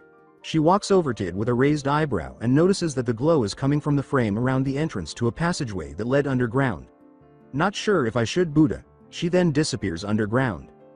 Kyuubi, who is a little more interested in the buildings than the others, approaches one of the better maintained ones and removes some dirt and ash. She discovers a glow underneath, which is yellowish-orange in color and identical to the glowing ball that Naturo approached. She raises an eyebrow and removes more dirt. Naruto. After glancing at his brother, Naruto had also discovered a location underground. He was now waking down a narrow path with no light except for a faint yellow-orange glow coming from somewhere a few hundred feet ahead. Naruto grinned and quickened his pace, saying, man, I bet there's all kinds of really cool jutsu scrolls down here, he thought. They weren't jutsu scrolls, but they were just as good, and as he reaches his destination, his grin disappears and then reappears with a vengeance a moment later. Raven was eager to explore this village, but he was more concerned about other things, like the fact that he didn't have a shirt. His wings would make good blankets, but they are pretty big, and more than a lot of feathers drag on the ground whenever he walks, so he wouldn't be damned if he was going to treat them that way. At the moment, he was searching through debris for something he could make into a shirt or cloak, and his wings weren't activated. A brief gust of wind made him shiver a little, but he kept digging until his fingers caught on some fabric. Jackpot! It was jet black and about twice as long and wide as me, he thought as he pulled the cloth out of its grave. He wrapped it around himself with a smile, not noticing the glowing circle that appeared on the cloth on his back. Akira thought she would find a lot of different things in this underground room, including broken pottery, torn clothes, and many weapons, but she was surprised to see a single enormous scroll that was a foot taller than her and as thick as she was. It was sitting on a glowing altar and had the kanji for Forbidden Secrets on it. She grunted and grunted as she lifted the scroll up, thinking, wow, it's pretty heavy. She then left the room. Tayuya, wing boy. Take a look. Tayuya shouts to Raven as he passes by. Raven's eyes widen as he looks at the girl, who is smiling and covered in dirt from head to toe, but that isn't why he was staring. Tayuya was sitting on the roof of a very lovely house, with windowsills, door frames, the roof, and some of the siding glowing a very bright yellow, orange that seemed to call out to you. This is what was underneath it after I brushed away the dirt and other debris that covered it. Tayuya nods as Raven approaches the house without saying anything and touches one of the sidings, saying, "It's warm." Well, let's go find Ni.san and the others so we can tell them about this. Tayuya leaps down after nodding. Alright, let's go. She didn't notice the glowing circle on Raven's back either. Naturo. He decided to shape the metal into a kunai, a large, glowing yellow-orange kunai that was 4 feet long and 2 feet wide, and it weighed more than he did. He smiles and says, "Hey, bet no one else has a kunai like this," as he walks through the village. The kunai is strapped to his back and appears to give the boy a warm aura. He sees Naruto. "What are you doing, Ni-san?" Naruto heard Naturo calling out to him as he was pulling his discoveries along behind him. "What are you doing, Ni.san? Look what I found," Naruto exclaims with a smile. He then presents his findings to his brother. Naturo had no idea how his Ni.san managed to pull a big hammer, a medium-sized box, a scythe, a large sword, and an orange trench coat without sleeves that was much too big for a child behind him, but he was smiling the entire time. "Nice, huh? I discovered them in this subterranean chamber," exclaims Naruto. "Ni-san, how are you even able to drag all of that anyway?" asks Naturo with a smile. "All of them are incredibly light. You see?" He grins and is about to say something else when Raven and Tayuya come from the left, shouting excitedly about a glowing house. He then raises the sword, which is nearly twice as long as he is tall, and throws it to Naturo, who catches it easily. "Calm down, please." The others nod and follow the metal manipulator as Naturo says, "Let's go see this house of yours." "Hey, where did you get that enormous kunai?" Tayuya asks, and Naturo responds with a smile and the words, "I made it." Grinning, Raven watches as Naruto drags the scythe behind him. Akira. She was captivated.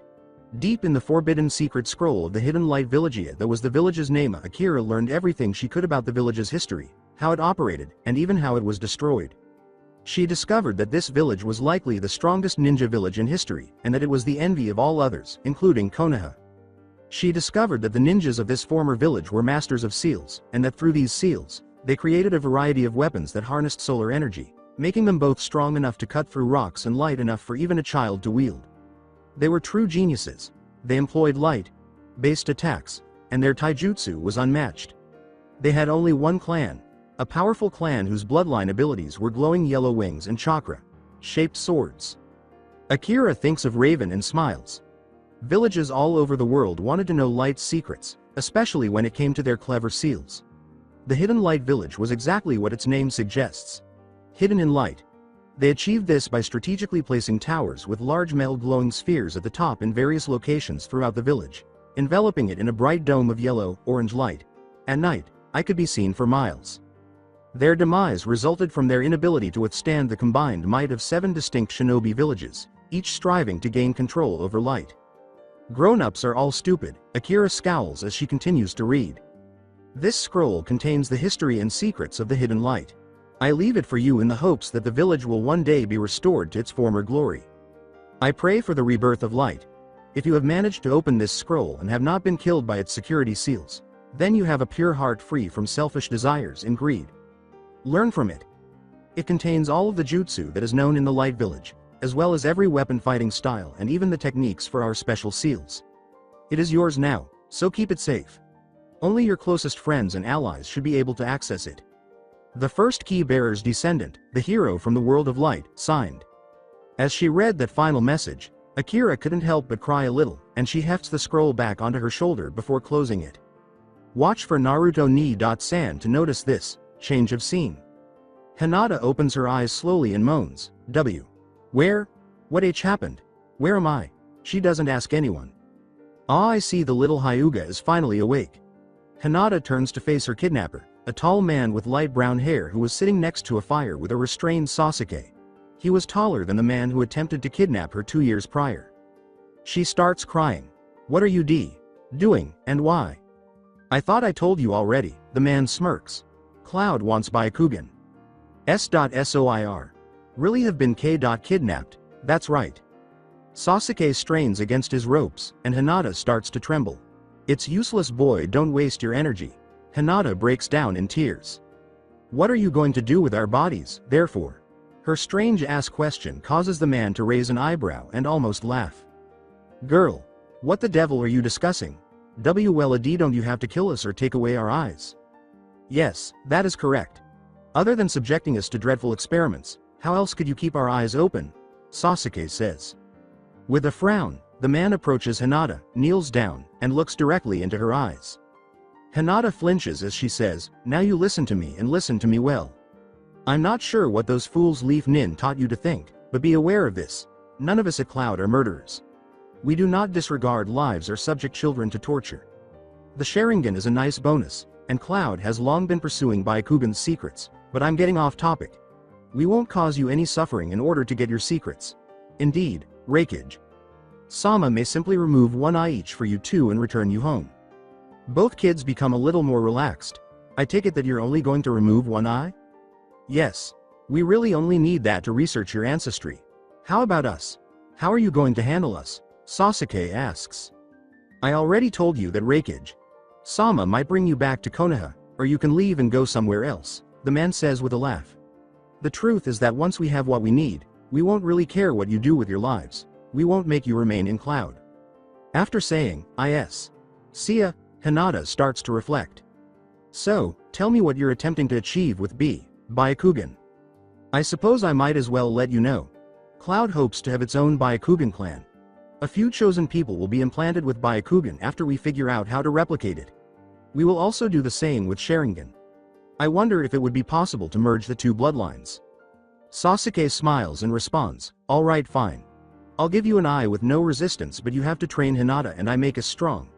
Make me strong so I'll be closer to killing my brother and help Hinata with her confidence problem. She's gonna need it, especially if she's going back home with only one eye. The Hyugas will degrade her till she kills herself or something. When Sasuke says that, Hinata almost smiles. He was prepared to assist her. She was glad that someone was at least somewhat concerned. She notices that her kidnapper is grinning as she turns to face him. Sure, I'll train you too. I see no reason why I shouldn't if you're really willing to help us. Hinata grinned, but she wasn't sure why, given that she was being abducted.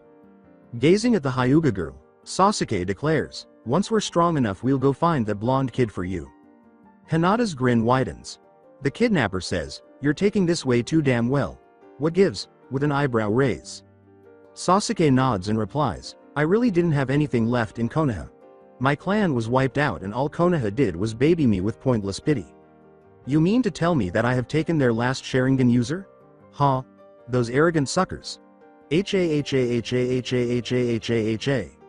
Why.ur. Really don't like Konoha very much, do you? Cloud and Konoha are enemies. Simple enough, Sasuke replies. Hinata smiles and responds, I'll help. I want a G. Get strong A. and not B.be degraded I. If I fail at something. The kidnapper gives a nod. A. And besides.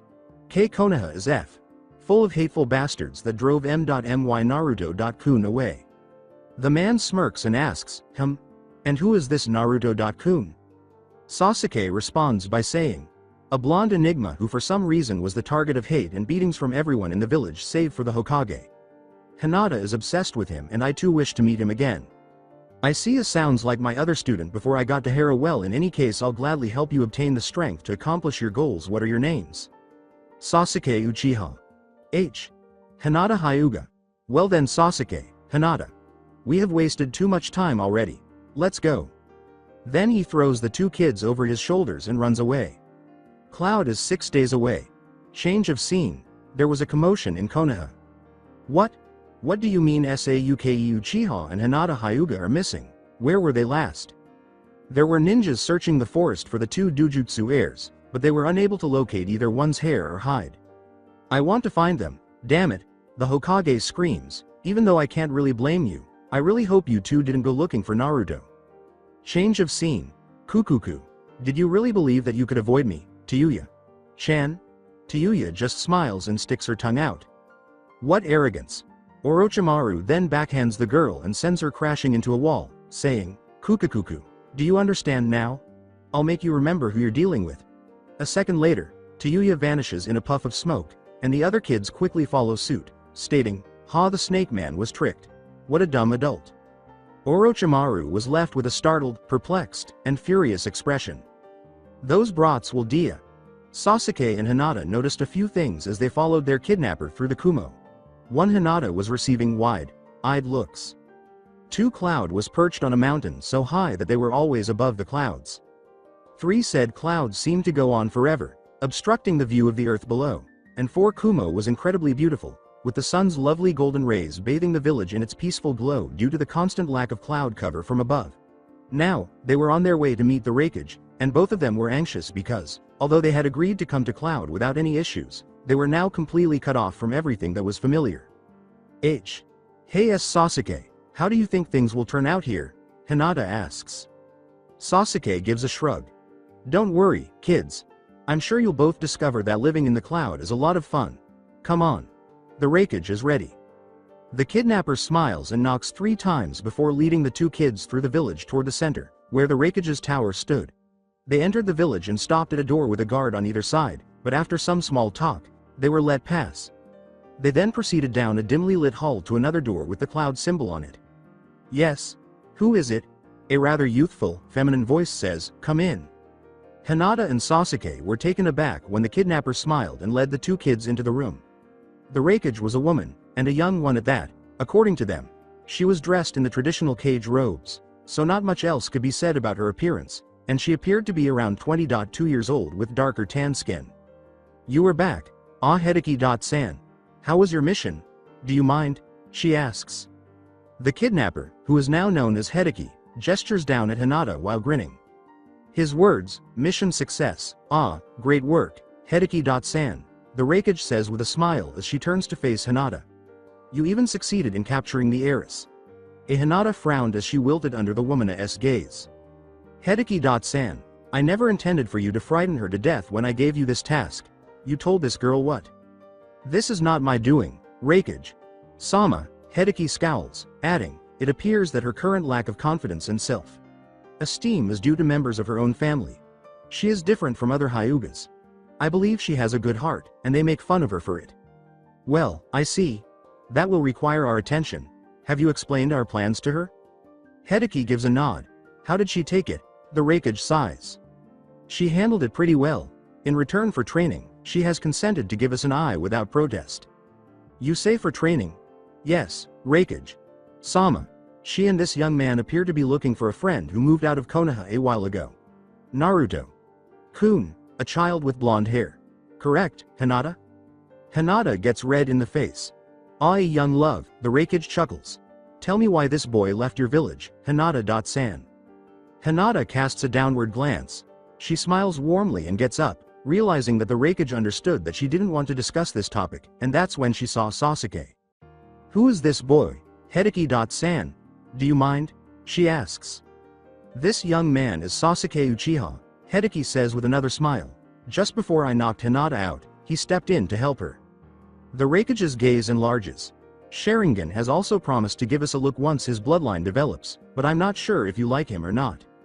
The Raikage's face changes to that of an animated child, and her eyes regain their natural size. Hideki-san. How on earth did you manage to acquire both Sharingan and Byakugan? You shall be rewarded greatly. With Sharingan and Byakugan we could create an even stronger bloodline than the ones in Konoha. Excellent work Hideki-san, excellent indeed. Hideki drenches. So I take it you approve of my actions? Of course. The Sharingan may not be at the top of our priority list, but it is still a very valuable tool, and with Byakugan we could create a devastating new bloodline by combining the two. Sasuke and Hinata's eyes widen as Hideki smiles. Hinata asks, see. Combine Sharingan and Byakugan? Yes, the Raikage says with a smile, that will be our new plan of action. I can't thank you two enough for your cooperation. Hinata and Sasuke both smile. Well, since they agreed as long as they get trained, I'm putting them under your care, Hideki-san. Take care of them, the Raikage says, turning to face Hideki. Hi Raikage. Sama. Good, you are dismissed. With a nod, Hideki ushers the two kids out of the office. Alright kids, let's go get you some new clothes, then we'll go pick up my other student. Hi. Change of scene. Standing in front of the ruins of the Hidden Light Village were Naruto, Akira, Kyuubi, Naturo, and Raven. At their 3-day retreat, they were all grinning broadly. His body was adorned with layers of black cloth that resembled a makeshift robe, and a scythe that was twice as tall as Raven was strapped horizontally to his back. With a large glowing harpoon-like sword firmly in his hand and more than 2 feet of material dragging on the ground, Naruto is dressed in an orange trench coat without sleeves. The handle's 2 feet of white horsehair were gently swaying in the wind. Kyuubi's cap had a glowing ring around it, and her arms were decked out in glowing yellow-orange armguards. 2 larger than normal kunai knives and a tiny summoning scroll were strapped to her waist. Thanks to Naturo and Akira, who found out that the forbidden scroll contains smaller, sealed scrolls. Akira stood without making any significant alterations to her attire. She was still wearing the blue shorts and the white spiral t-shirt. The forbidden secret scroll was strapped horizontally to her back, and a glowing hammer was fastened to a black belt with buckles. Large metal boots that clanged loudly on hard surfaces now covered Naturo's feet and shins, and metal shoulder guards now adorned his shoulders. Additionally, a makeshift gauntlet with multiple lines of glowing metal snaking along in multiple spiral patterns covered one hand and forearm. The large kunai appeared to be strapped to his back, but in reality, it was only an inch from his back. Raven says, "Well, Ni-san, we should go now, huh?" After a minute, Naruto puts his new sword on his shoulder and nods. Given the size of the sword in relation to the child, it was pretty frightening. As she makes some more adjustments to the scroll, Akira says, "This Placia, I'm glad we found it." "Yeah, me too," Naruto responds. "So Ni-san, what do you think we should do? Should we try and restore the Light Village?" inquires Akira. Naruto beams and replies, "We'll worry about that when we're older, I guess. Until then, let's just continue to travel the world and get strong." Raven responds, "Yeah, I'm eager to see what's in that scroll." Kyuubi smiles while crossing her arms. "I'm glad I came with you, blonde fools. It's gonna be fun, I can tell." "You bet," exclaims Raven with excitement. Naturo states bluntly, "Oh, and one more thing. The only people with blonde hair are Ni-san and Akira-chan. Oh, please stop talking. It's true that both you and Wingboy have yellow hair," Kyuubi shouts. With a laugh, Naruto says, "Well, let's go. I want to go to a village so we can eat because I'm so hungry." "What money, idiot?" Kyuubi asks. Grinning, Naruto extends a wallet filled with cash. "Those cool weapons weren't the only things I found in that room." Grinning, the other 4 kids move away from the village of hidden lights. "Goodbye, hero of the light realm." Akira thanks them for the gifts, and the 5 kids leave to find somewhere else to go. "How about we go that way, Ni-san? Do you have any questions?" A raven points toward a fog-covered grassland in the distance. "Are you certain?" Naruto uses his hand as a visor to get a better view and remarks, "I mean, that seems kind of far away." He estimates that it would take a week to get there, and he can tell that it was about 30 miles away. "Yes, let's head there. I'm tired of being around this dead-ass hard ground, and this is better," Kyuubi says. Naruto sighs, but it's so far away. Naturo nods, growing weary of hearing his boots clang with each step. Akira responds, "Aw, come on, Ni-san, don't be like that." "Yes, she did say that. Please, Ni-san, could you please?" 4 hopeful sets of eyes look at Naruto, who sighs. Akira was a little slower than the others because of her scroll, but that didn't stop her. "Fine, we can go there," he murmurs, and the other kids smile and run in that direction. Naruto sighs once more and follows them. Change of scene. A young boy who had been imprisoned for trying to help him escape was sitting huddled up in the corner of his cage in the home of a certain clan just outside the village of Kiri.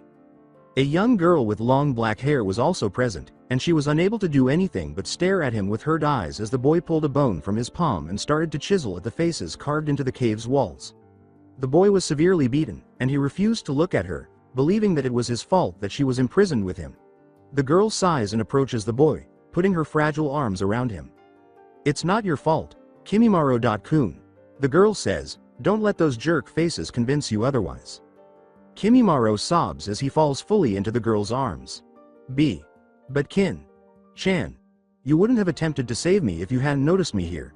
You wouldn't have become trapped if you had never visited Kiri. You met me, the Bone Freak, for that reason."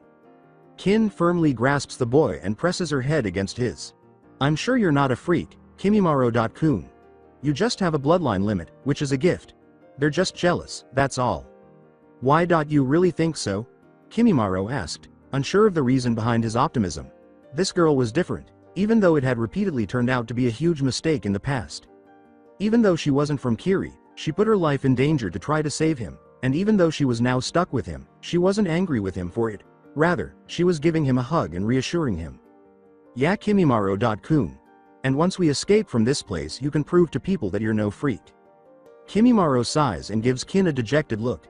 The girl interrupts him as he starts to say something else. She takes his hand and says, I know you can do it, Kimimaro.kun. I'll help.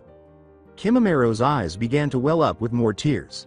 Thank you, Kin-chan. Kin gives the boy a smile and keeps hugging him until they both fall asleep happily. Change of scene. The journey took 2.5 weeks. Raven's insistence on stopping occasionally to practice his wings was the cause. Although he was making good progress, Naruto and the others had to acknowledge that he was still keeping everyone waiting, and they were getting hungry. However, they were now at last in the village's front.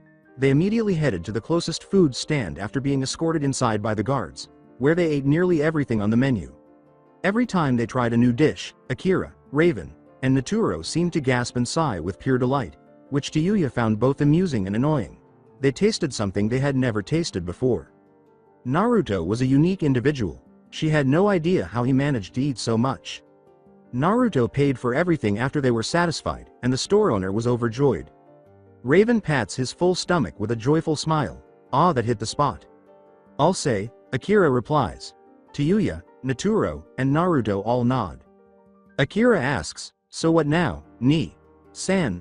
Naruto shrugs and says, let's go look around. Cool. Raven says with a smile. I'm going to do some shopping for new clothes. This blanket is not up to par, and with that the winged boy takes off with Kyuubi following before the other 3 Uzumakis could say anything. Akira sighs and adjusts her scroll. Well, I'm staying with Ni-san. Naturo, how about you? Might as well, the metal manipulator shrugs. In this manner, no one can ambush you and steal that scroll. Naruto grinned and said, I'm going to search the village's exterior for a training ground. Akira says, cool, let's go, and Naturo shrugs. The 3 siblings then set out for the outskirts of the village, where they were startled to discover another smaller village, most likely that of a clan.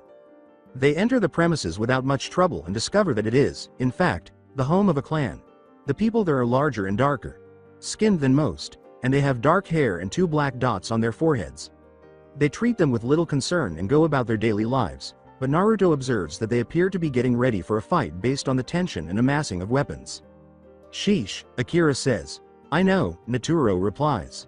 Although they were left alone, the people continued to project an aura of bloodlust that Naruto didn't like, so he just looked around. After a while, he says, okay, let's get out of here. His 2 siblings immediately agree, and they head out the door when he notices something near the area's edge and approaches it. Where are you going? Ni-san. Akira asks as she and Naturo rush up to the boy. Naruto just keeps walking, not speaking until he is almost at his destination. Weird, he remarks, peering at what he sees in front of him, a cage made to house a large animala, and it smells like old food and bodily waste. Naruto gasps as he looks into the cage. Change of scene. As they walked out of the tailor, Raven and Kyuubi were beaming broadly. Wow, this is fantastic. Raven exclaims as he flexes his now sleeveless arms, and Kyuubi smiles as she does the same. Raven was wearing a skin-tight black one-piece blackout outfit, and it turns out that the tailor was more than happy to transform the mass of black cloth into something more appropriate to wear. At Raven's request, the arms and shoulder blades were left completely bare, with a strip of cloth along his spine that resembled spandex. This was done so that Raven could spread his wings without any difficulty. From his waist hung some extra cloth that was cut and shaped to resemble birds' tail feathers. When asked about it, the boy just smiles. Additionally, he had a yellow spiral design with a feather diagonally across it on his chest, and his scythe was still horizontally strapped to his back, which attracted more than a few curious looks given that it was twice as long as he is tall and glowed yellow-orange. Kyuubi was dressed similarly to Raven, but her outfit was the same color as her hair, and instead of covering her entire leg like Raven did, her tights ended at the mid-thigh. She also wore an open jacket of the same color, and the glowing band that had surrounded her cap was now only a headband. The cap had long since disappeared, and her hair was pulled back in a ponytail, with a darker red-pink sash hanging from her waist. The two kids exchanged a smile and nodded. "You two little angels have a good day now," the tailor says kindly as the two kids leave her shop. Kyuubi just nods and Raven smiles at the woman before they run off, leaving a happy elderly woman in their wake. After learning that the village was called Kyuubi, Kyuubi and Raven simply wandered around, seeing a lot of things and enjoying the company of other kids. They even happened upon a training ground and were astounded by the large number of water jutsus in use, and Raven vowed to learn one before he and the others left. This continued for an hour until a massive spike of what could only be described as gray liquid suddenly jutted into the air, thrashing about violently. Kyuubi was determined to learn how to play her new flute and had Raven accompany her to a local music shop to buy an instruction book. After that, Raven and Kyuubi went out to the outskirts of the village so the winged boy could show off his wings to the girl while steadily getting better and better with them. "Get moving!" Kyuubi yells, snatching Raven by the hand. Previously, they were both huddled up in a corner, shielded from the sun and the various liquids on the floor, and Kimimaro woke up shivering against Kin. They were both extremely cold and pale, with Kimimaro's skin appearing paler than usual. Kin's long hair was a tangled mess and filthy, and Kimimaro was covered in grime. He closed his eyes and tried to go back to sleep, but it was too late. He was awake and it was around noon. He shakes the girl gently. He tries to smile and says softly, "Kin-chan, it's daytime now." Kin opens her onyx eyes and smiles warmly, and Kimimaro looks down to see two trays of what can only be described as table scraps in front of them. He sighs sorrowfully. "Breakfast time, Kin-chan." Kin gets up, goes to one of the trays, and starts eating. This time, there wasn't much on the tray, and it wasn't nearly enough to sat their hunger. Before long, they were done and back to doing nothing in their prison. Kin tried talking to the bone user multiple times, but their conversations always ended with them both crying at Kimimaro for his life of suffering, Kin for Kimimaro. They continued like this for 10 minutes before deciding to try sleeping again. Kin puts her arms around the boy and closes her eyes. She whispers, "Kimimaro-kun," as another tear falls down her cheek. Kimimaro is about to say something else when she hears a sound. "Hi, Ni-san. Where are you heading?" Kimimaro heard footsteps, so he gave her a hug and told her to get ready for another day of suffering. She nodded empathically and buried her face in his chest. "What? Why is there a cage here?" a boy's voice asks. Kimimaro thought, "So they're not from here or they're just teasing us." "Wow. What's wrong, Ni-san? T2 individuals are imprisoned there." "Are?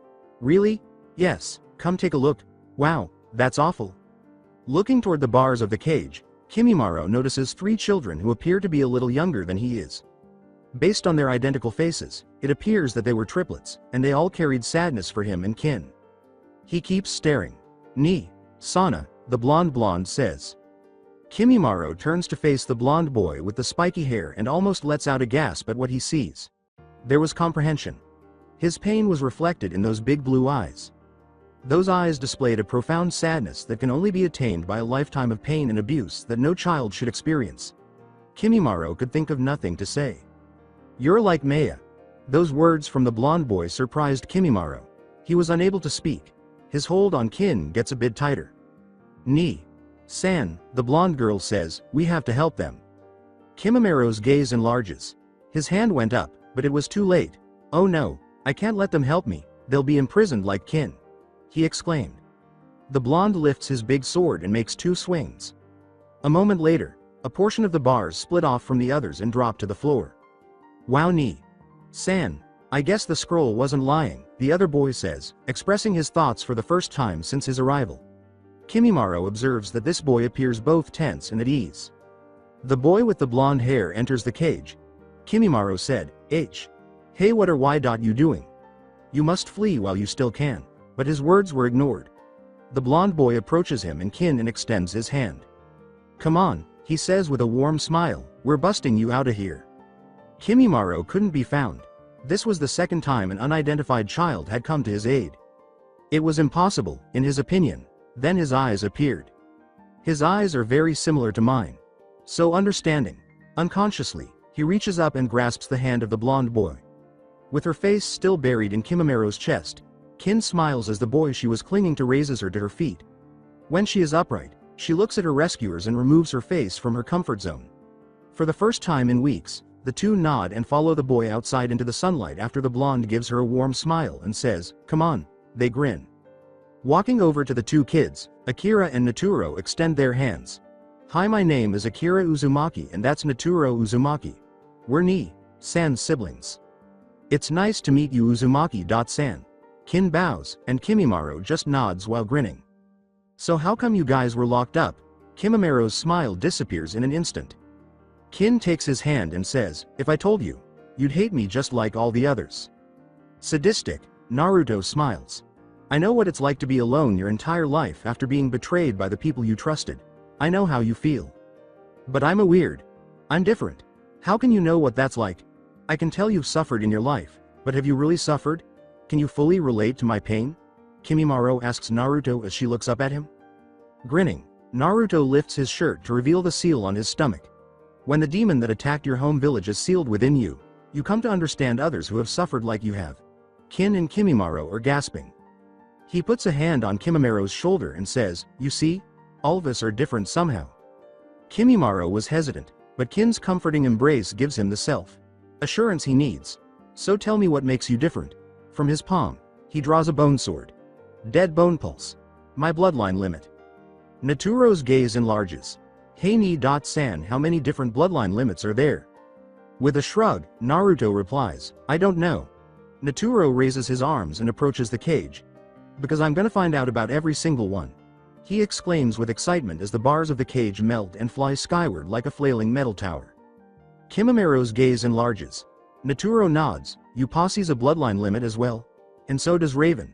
"Ni-san, but he's out with Tayuya right now."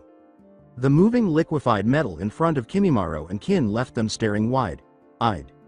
"I never dreamed I see another bloodline limit," Kimimaro says. Kin just gives a nod. The metal returns to its original positions in front of the cage after 2 minutes, reshaping itself into perfectly intact cage bars, giving the impression that nothing ever came in or went out. When Akira says, "We should get going," the other four give a nod. "So does that mean we're gonna leave this village?" Kin inquires. Naruto grinned. "Yeah, even though we just got here we'll leave. We can have you two getting caught right." At that moment, a different voice comes in. "Hey, what about us? Jerks." When Naruto and the others turn around, they see Tayuya and Raven approaching them with a new appearance. With Tayuya, "You're not going anywhere without us," she says. Naruto asks, "Hey, how did you even know where we are anyway?" "Don't be an idiot. We saw Naturo's little moving tower," Tayuya screams. Kimimaro and Kin remained motionless until Naruto turned to look at them. "Oh yeah." Raven and Tayuya meet Kin and Kimimaro. Raven nods and Tayuya responds, Yeah, nice to meet you, now let's go before someone comes over here." Kin exclaims, "Ya don't have to be so rude about it," before stopping to reflect. As the girl sobs and presses her face against Kimimaro's chest in an attempt to conceal her blush of embarrassment, Kimimaro smiles. "It's okay, don't mind Raven, he's just hyper and impatient," Akira responds. Kin nods, but her face remains hidden. "Anyway, we should hurry and get out of here though. We can get better acquainted once Kin and Kimimaro are safely away from this village," Naturo responds. The others give a nod before stealthily leaving the Kagaya compound and entering the forest. The next day, when they come to use him in an attack against Kiri that will kill them all, no one will even realize that the bone user and his young girlfriend are gone. Change of scene.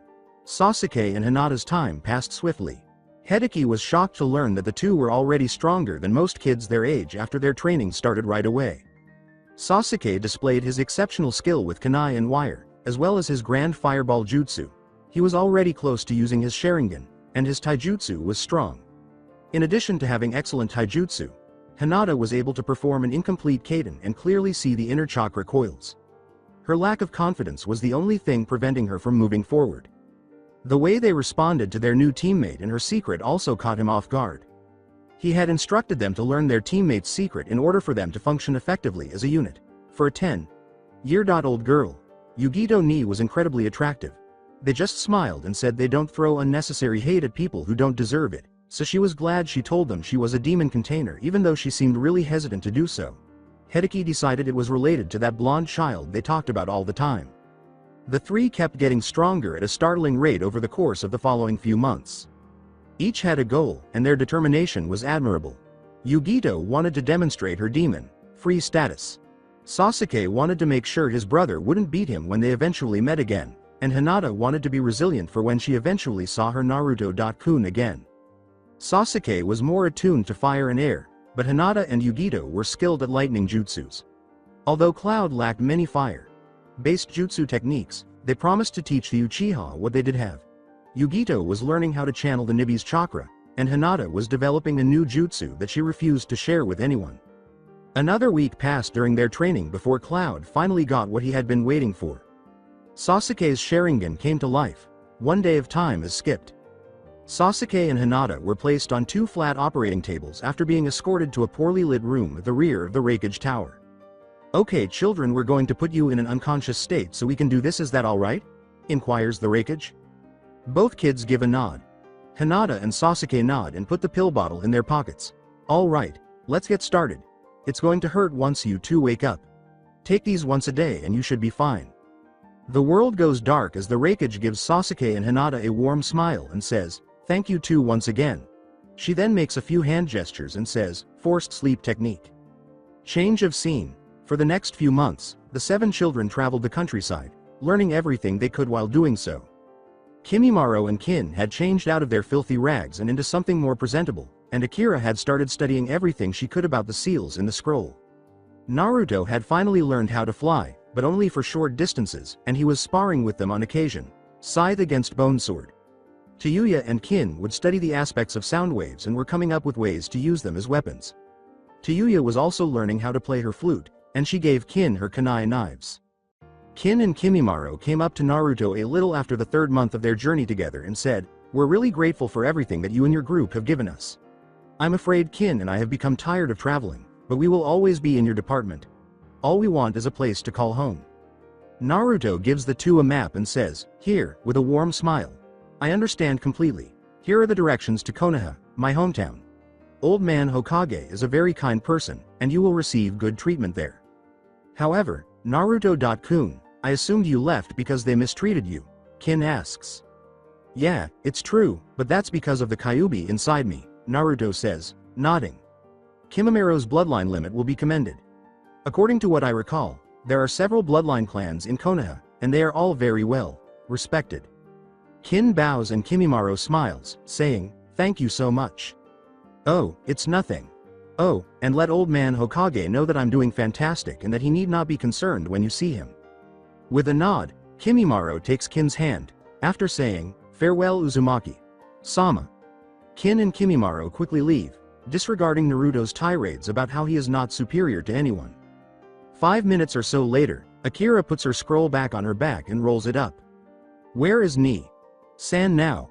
After closing his eyes and pointing in an arbitrary direction, Naruto opens them to discover that he is facing a barren, rocky landscape. "I guess we go this way," he smiles before continuing. The other 4, unaware that they were on a path to trouble, follow despite their perspiration. "Ni-san, we've been walking forever, where are we?" Tayuya gives Raven a slap on the head and says, "Shut it, you didn't even walk most of the way, idiot." Nothing is said by Akira. She was occupied with drawing seals on her arms, legs, and hammer. Raven concurred with Naturo. There was still no indication of a village after 2 weeks of continuous driving. He wanted to propose that they go the other way. With a sigh, Naruto removes Tayuya from the flying boy. "Alright, let's take a break. We need to hunt again anyway." Raven extends his wings and smiles. He exclaims excitedly, "I'll do it," as he snatches up a kunai, jumps to his feet, and disappears into the sky. "You just had to give the hyper one the wings, honey-san," Naturo moans. Naruto simply gives him a kind grin and strokes the back of his head. Tayuya picks up her booklet and flute and makes her way to a nearby rock. "I'm gonna practice with this for a while." Akira continued to work on her seals. Naturo asks, "Hey Akira, what are you doing?" "I've found a way to get really strong and fast. They're called gravity seals and I'm drawing them on my arms, legs, and chest," Akira adds, raising her head from her scroll. Naturo furrows his brow. "Do you want me to draw some on you too?" "Sure, why not?" asks Naturo with a smile. Naruto does the shadow clone and gets ready for battle after deciding it was time for more sword practice. At 6 o'clock, he pulls out his sword and gets ready to battle his opponents. "Come!" he exclaims. In response, the clones charge. The sounds of Naruto fighting his shadow clones, Akira and Naturo reading aloud more about the gravity seals, and Kyuubi practicing her flute and gradually improving filled the air for the next 3 hours. Since everyone was so absorbed in their activities, it was not surprising that nobody noticed until Raven spoke and returned with 5 bunnies impaled on his side. He exclaims, "Hey guys, I'm back," as he turns off his wings. Kyuubi is the first to look up. "It's about freaking time, geez." She spits a little jet of fire into a pile of wood till it catches fire, while making a few hand gestures. Following instructions, Raven looks at Akira and Naturo and says, "Now give those to me so I can clean them." Then he turns to see Naruto fighting 3 shadow clones. Kyuubi was now gutting and skinning rabbits with his scythe, so he immediately concludes that whatever Akira and Naturo were doing was far more interesting. Raven asks, "Hey, what are you doing?" While looking skyward, Akira and Naturo remark, "We're trying to find the instructions to activating the gravity seals." Gravity seals? Yeah. They're these special drawings that are supposed to make a person very strong and fast in time, but we can't find the instructions on how to activate them. Raven gives a nod. "Sounds cool, so, do you mind if I look too?"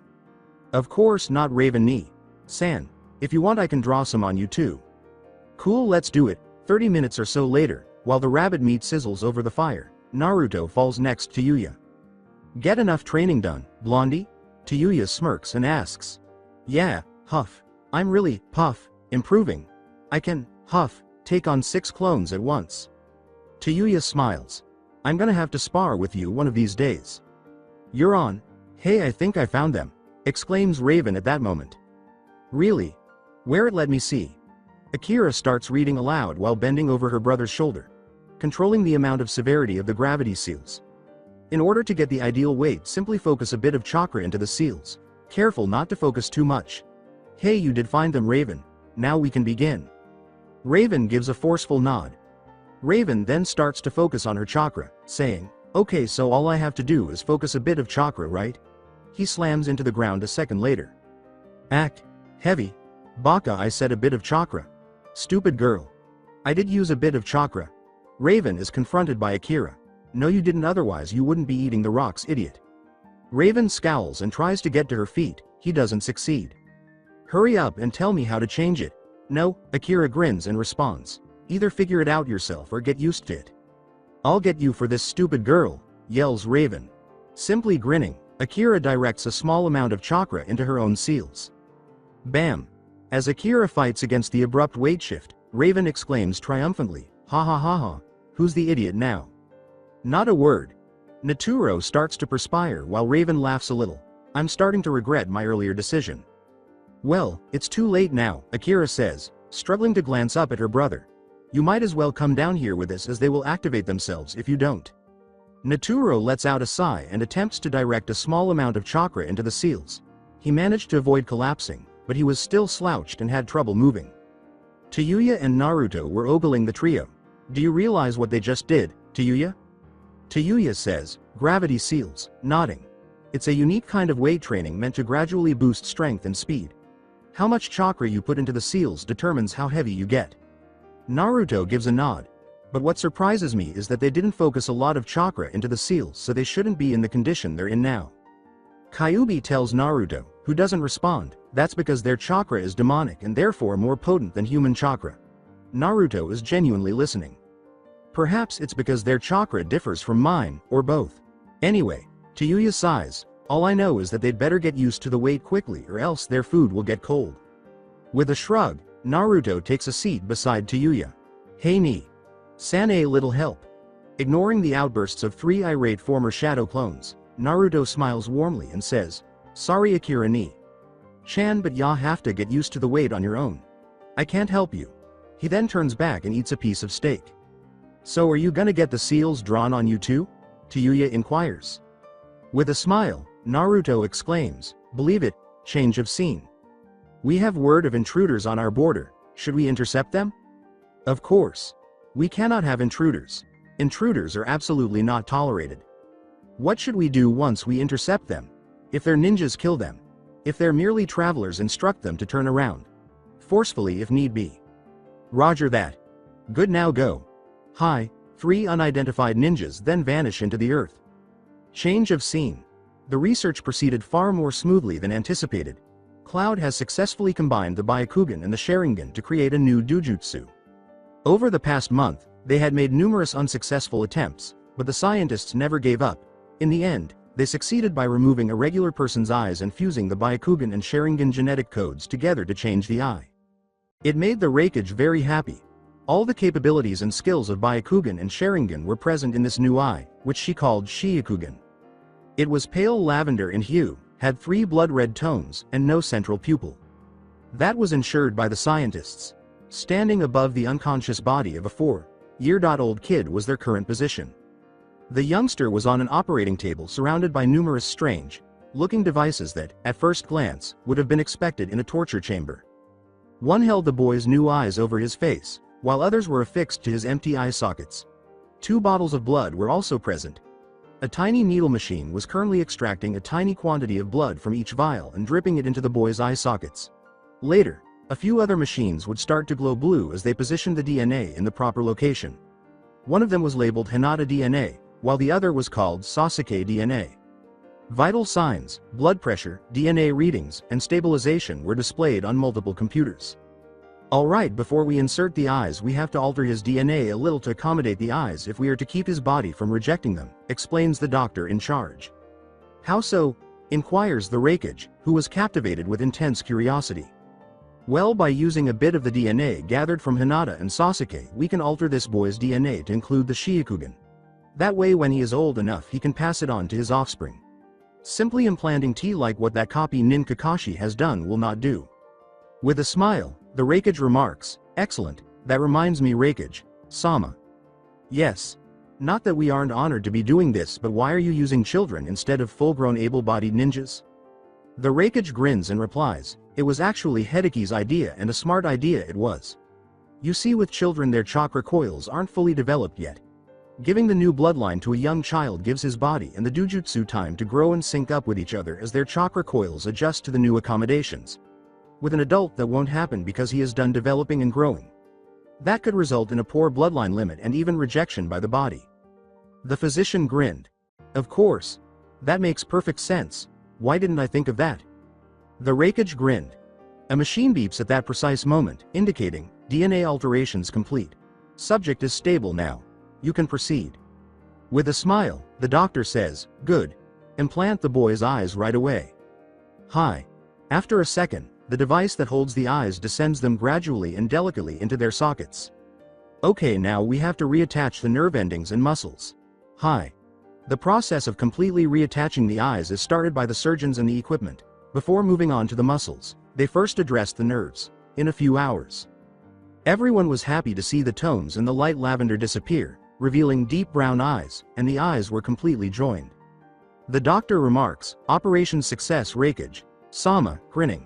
As the machines depart from the sleeping boy, the Raikage smiles. Good. A moment later, when the chamber's walls pull away to show a plethora of further operating tables, more doctors enter the area. The Raikage says merrily, call in the rest of the patients, and then turns to go. The doctor nods and gets ready for a long, exhausting day. About 30 young boys and girls enter the room and select an operating table a moment later. My, that's a lot more volunteers than expected. Of course. These children come from the orphanage. They were more than eager for an opportunity like this, explains the physician. The Raikage ruffles the hair of a joyful boy and smiles once more. She then lets the doctors work on their projects, saying, I look forward to seeing the results. She pages her secretary as soon as she gets to her office. Yes, Raikage. Sama, I want you to call for Hideki, San and his students. Hi. Hideki, Hinata, Sasuke, and Yugito enter a few minutes later. Sasuke's eye was concealed by a simple black-fitting metal plate that extended back to his ear, while Hinata's eye was covered with white bandages that were wrapped diagonally over her missing eye and knotted in the rear where the remaining material hung to her ankles in one long strip. She found them both to be a little enigmatic. Hideki asks, you wanted to see us? Yes, I just wanted you to know that the operation was a success and that the others are being worked on as well. That's great news, Raikage. Sama. Indeed. I also have a question for Hinata.san and Sasuke.san. The woman in front of them catches the attention of the two children described. Why? Yes. Hinata asks. I would like for you two to train the children once they are out of the hospital. You two are the only ones who can fully understand how the bloodline limits work, and they will need to learn from the experts. Well, I'm still learning how to use Sharingan as well, but I would be happy to teach them all I know, Sasuke responds. I would be honored to teach them Raikage, Sama, Hinata murmurs. Grinning, the Raikage gets to his feet. Thank you, you two. It's nothing. After all you're providing us with training, right? It's the least we could do, Sasuke responds. Yugito smiles as he turns to face the two. Hideki and Yugito are approached by the Raikage, who says, now for you two, I want you to search the village. Yugito asks, for what Raikage? Sama. Why for a suitable location for a new clan district, of course. Sasuke and Hinata's eyes enlarge. We'll get right on it, Hideki adds with a smile as she and Yugito disappear. The Raikage turns back to Sasuke and Hinata after Hideki and Yugito have left. I know you two are on your own mission, and I find it very noble, rubs Sasuke's head, and romantic. Winks at Hinata, causing her to blush, Buddha. Sasuke asks, you want us to become the heads of the new clan, right? Which makes Hinata's eyes enlarge. Precisely. Since you two will be helping them master their abilities, it is only right that I give the title of clan head to you two. You can refuse if you like. I would completely understand if you want to return to search for your blonde friend. Sasuke wipes his chin thoughtfully as Hinata nods. A minute later, Sasuke talks first. I'll gladly become leader of the new clan. Nodding, Hinata adds, M.Me2 on O.1 condition. Yes? The Raikage asks, trying to conceal her mounting enthusiasm. Will Sasuke.san and I have complete freedom to leave the village periodically in search of Naruto.kun? We promise to completely join Cloud and lead the new clan if you grant us this one thing. Of course, Hinata. Chan. You and Sasuke will have complete freedom to leave whenever you want. You won't even be forced to stay with Cloud should you decide you're tired of living here or something. Just don't betray our secrets to another village and make sure to return routinely to check up on your clan. Sasuke and Hinata both smile. Thank you so much, Raikage, Sama. The two kids grinned and said, it's nothing, especially after what you two have given us. The woman smiles warmly and adds, now go on, get out of here. The two kids nod and get ready to go. Oh wait, I almost forgot to ask the two most important questions. Yes. What will be the name of the new clan and what will your new symbol be? Hinata and Sasuke both freeze. You mean you want us to decide? Of course. Hinata asks, How about Hyesha? As she turns to face Sasuke. Hyesha, huh?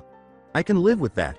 And the symbol for the Hyesha clan will be a lavender-colored sun with 3 red tomes in the center, Sasuke responds. The Raikage beams and responds, well, Hinata and Sasuke. You two are now the proud leaders of the new Hyesha clan. Don't worry, I'll teach you everything I know on how to be a good leader.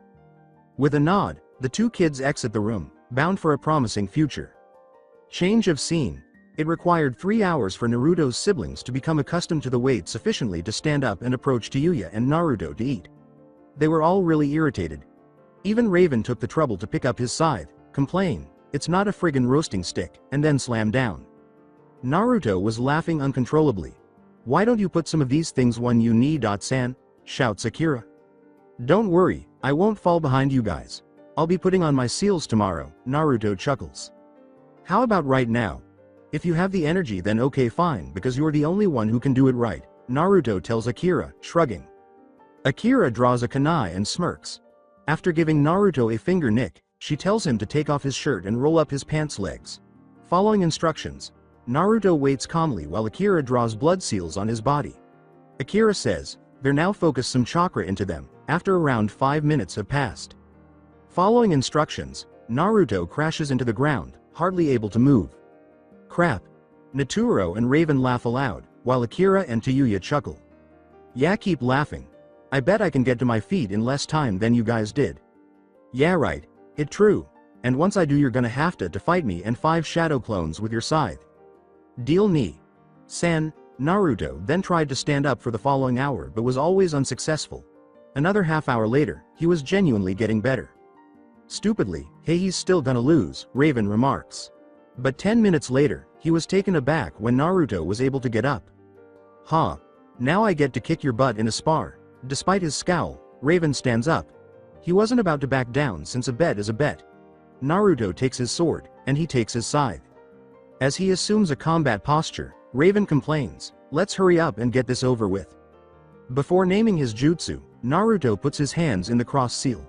Unfortunately, he was never given the opportunity because 3 ninja who were carrying the symbol that Kyuubi identified as stone appeared out of nowhere. One of the males responds, "Oh, it's just a bunch of kids," with a hint of disappointment. "You children are trespassing within the borders of the hidden village of stone. I'm going to have to ask you to leave." "But we've been traveling in this wasteland forever, could we at least rest up for a couple days in your village?" inquires Raven. He locks eyes with Naruto and glares, saying, "No brats, now beat it before I make you beat it," he gasps. "Holy shit, it's an accursed Uzumaki, what? Grab them." Naruto and the others were bound, gagged, and flung over the shoulders of the Iwa nin before they even realized what had happened. "Uzumaki bastard, you're coming with us," and the ninjas disappear with the kids before they can do anything. "What a prize, hee. You brats have no idea how serious the error you have committed is." As Kyuubi tries to persuade Naruto to consume her chakra, the kids gulp. The body of the poor sap who had to break the news to the snake Sanin showed that Orochimaru was not happy, with his jaw clenched and his eyes narrowed in fury. "Gosh! Those damned kids, where are they?" he roared in his head. He slams a file down angrily next to another file, which so far consists of 3 missing children whose bloodlines he sought after. Uchiha Sasuke, who had been snuck into Konoha one night to see if the lone Uchiha showed any promise, but was disappointed and angry to learn that the boy was missing. At the moment, he had his men scattered throughout the countryside searching for the boy. Then the 2 other children that he was looking forward to making his had to vanish as well. One day before the Kagaya clan was destroyed, it would have been the perfect time to get them. He glares down at the files containing information on the 2 children. The file on the left depicted a small dingy little white-haired boy. He had 2 little red dots on his forehead and was imprisoned in a cage. Kimimaro Kagaya, the holder of the Deadbone Pulse. An ability that would have been an excellent addition to the body he seeks to obtain. He looks over at the other child. A small girl with very long black hair dressed in a simple tan yakuta. Kin Suchi. The sole remaining member of the Suchi clan from Grass. Said to possess a bloodline limit of great power and magnitude. He had been tailing her ever since she left Grass when her clan was executed for conspiring against the village. He tailed her all the way up until she was captured by the Kagayas, and during the one time that he decided to divert his attention away from the 2, they vanish. On top of that was the fact that after some research he found that the children that one of his students ditched him for was actually Konoha's Jinchuriki and his siblings. Yet another powerful subordinate he could have obtained. Indeed, Orochimaru was experiencing a run of bad luck that was really getting on his nerves.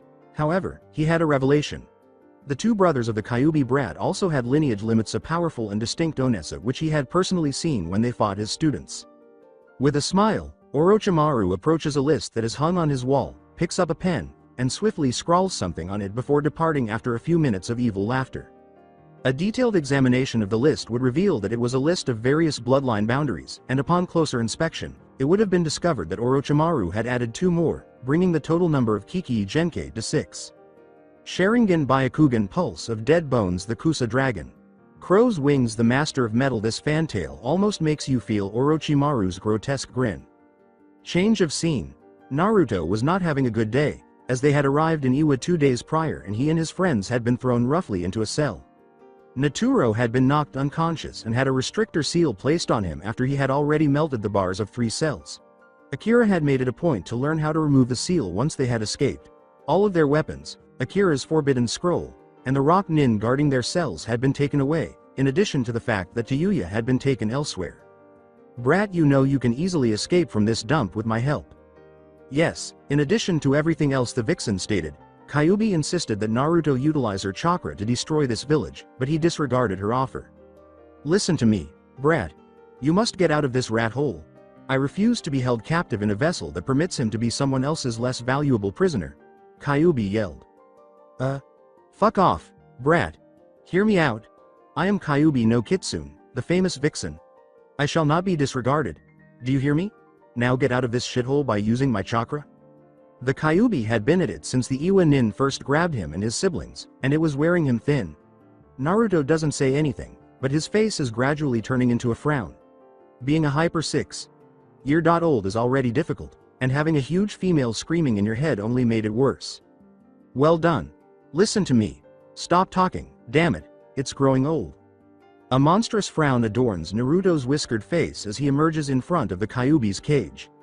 I don't now have the time to deal with you, Kyuubi. Please stop talking so I can get some damn sleep. And why do you never stop talking? You're expected to remain silent until I wish to speak again? Kyuubi flinches a little. Naruto had never lost her temper like this before, and although she respected the boy's courage, she wasn't going to acknowledge it. Instead, she was going to react to the boy's ranting like she usually does. With tremendous power, Kyuubi bangs into the bars and flashes her white, savage-looking fangs at the blonde.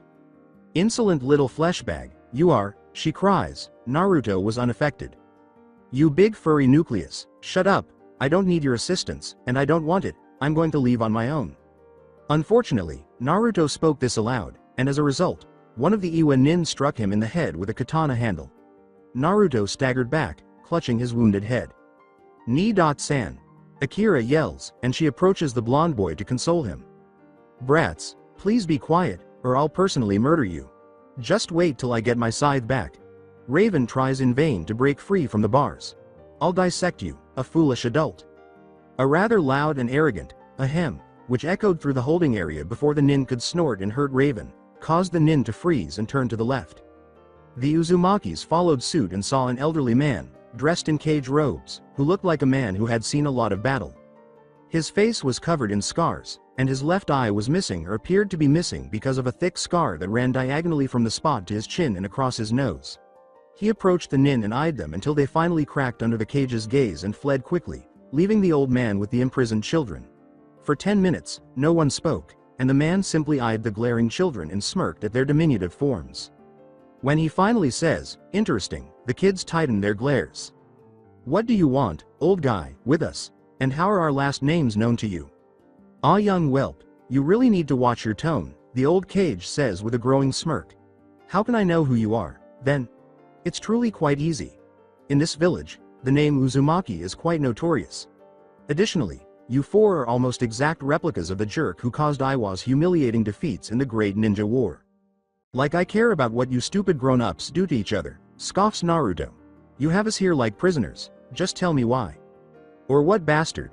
Scoffs the elderly man. Will you rip me to pieces? Hee hee hee. Even with your enigmatic weapons, I doubt you could accomplish that.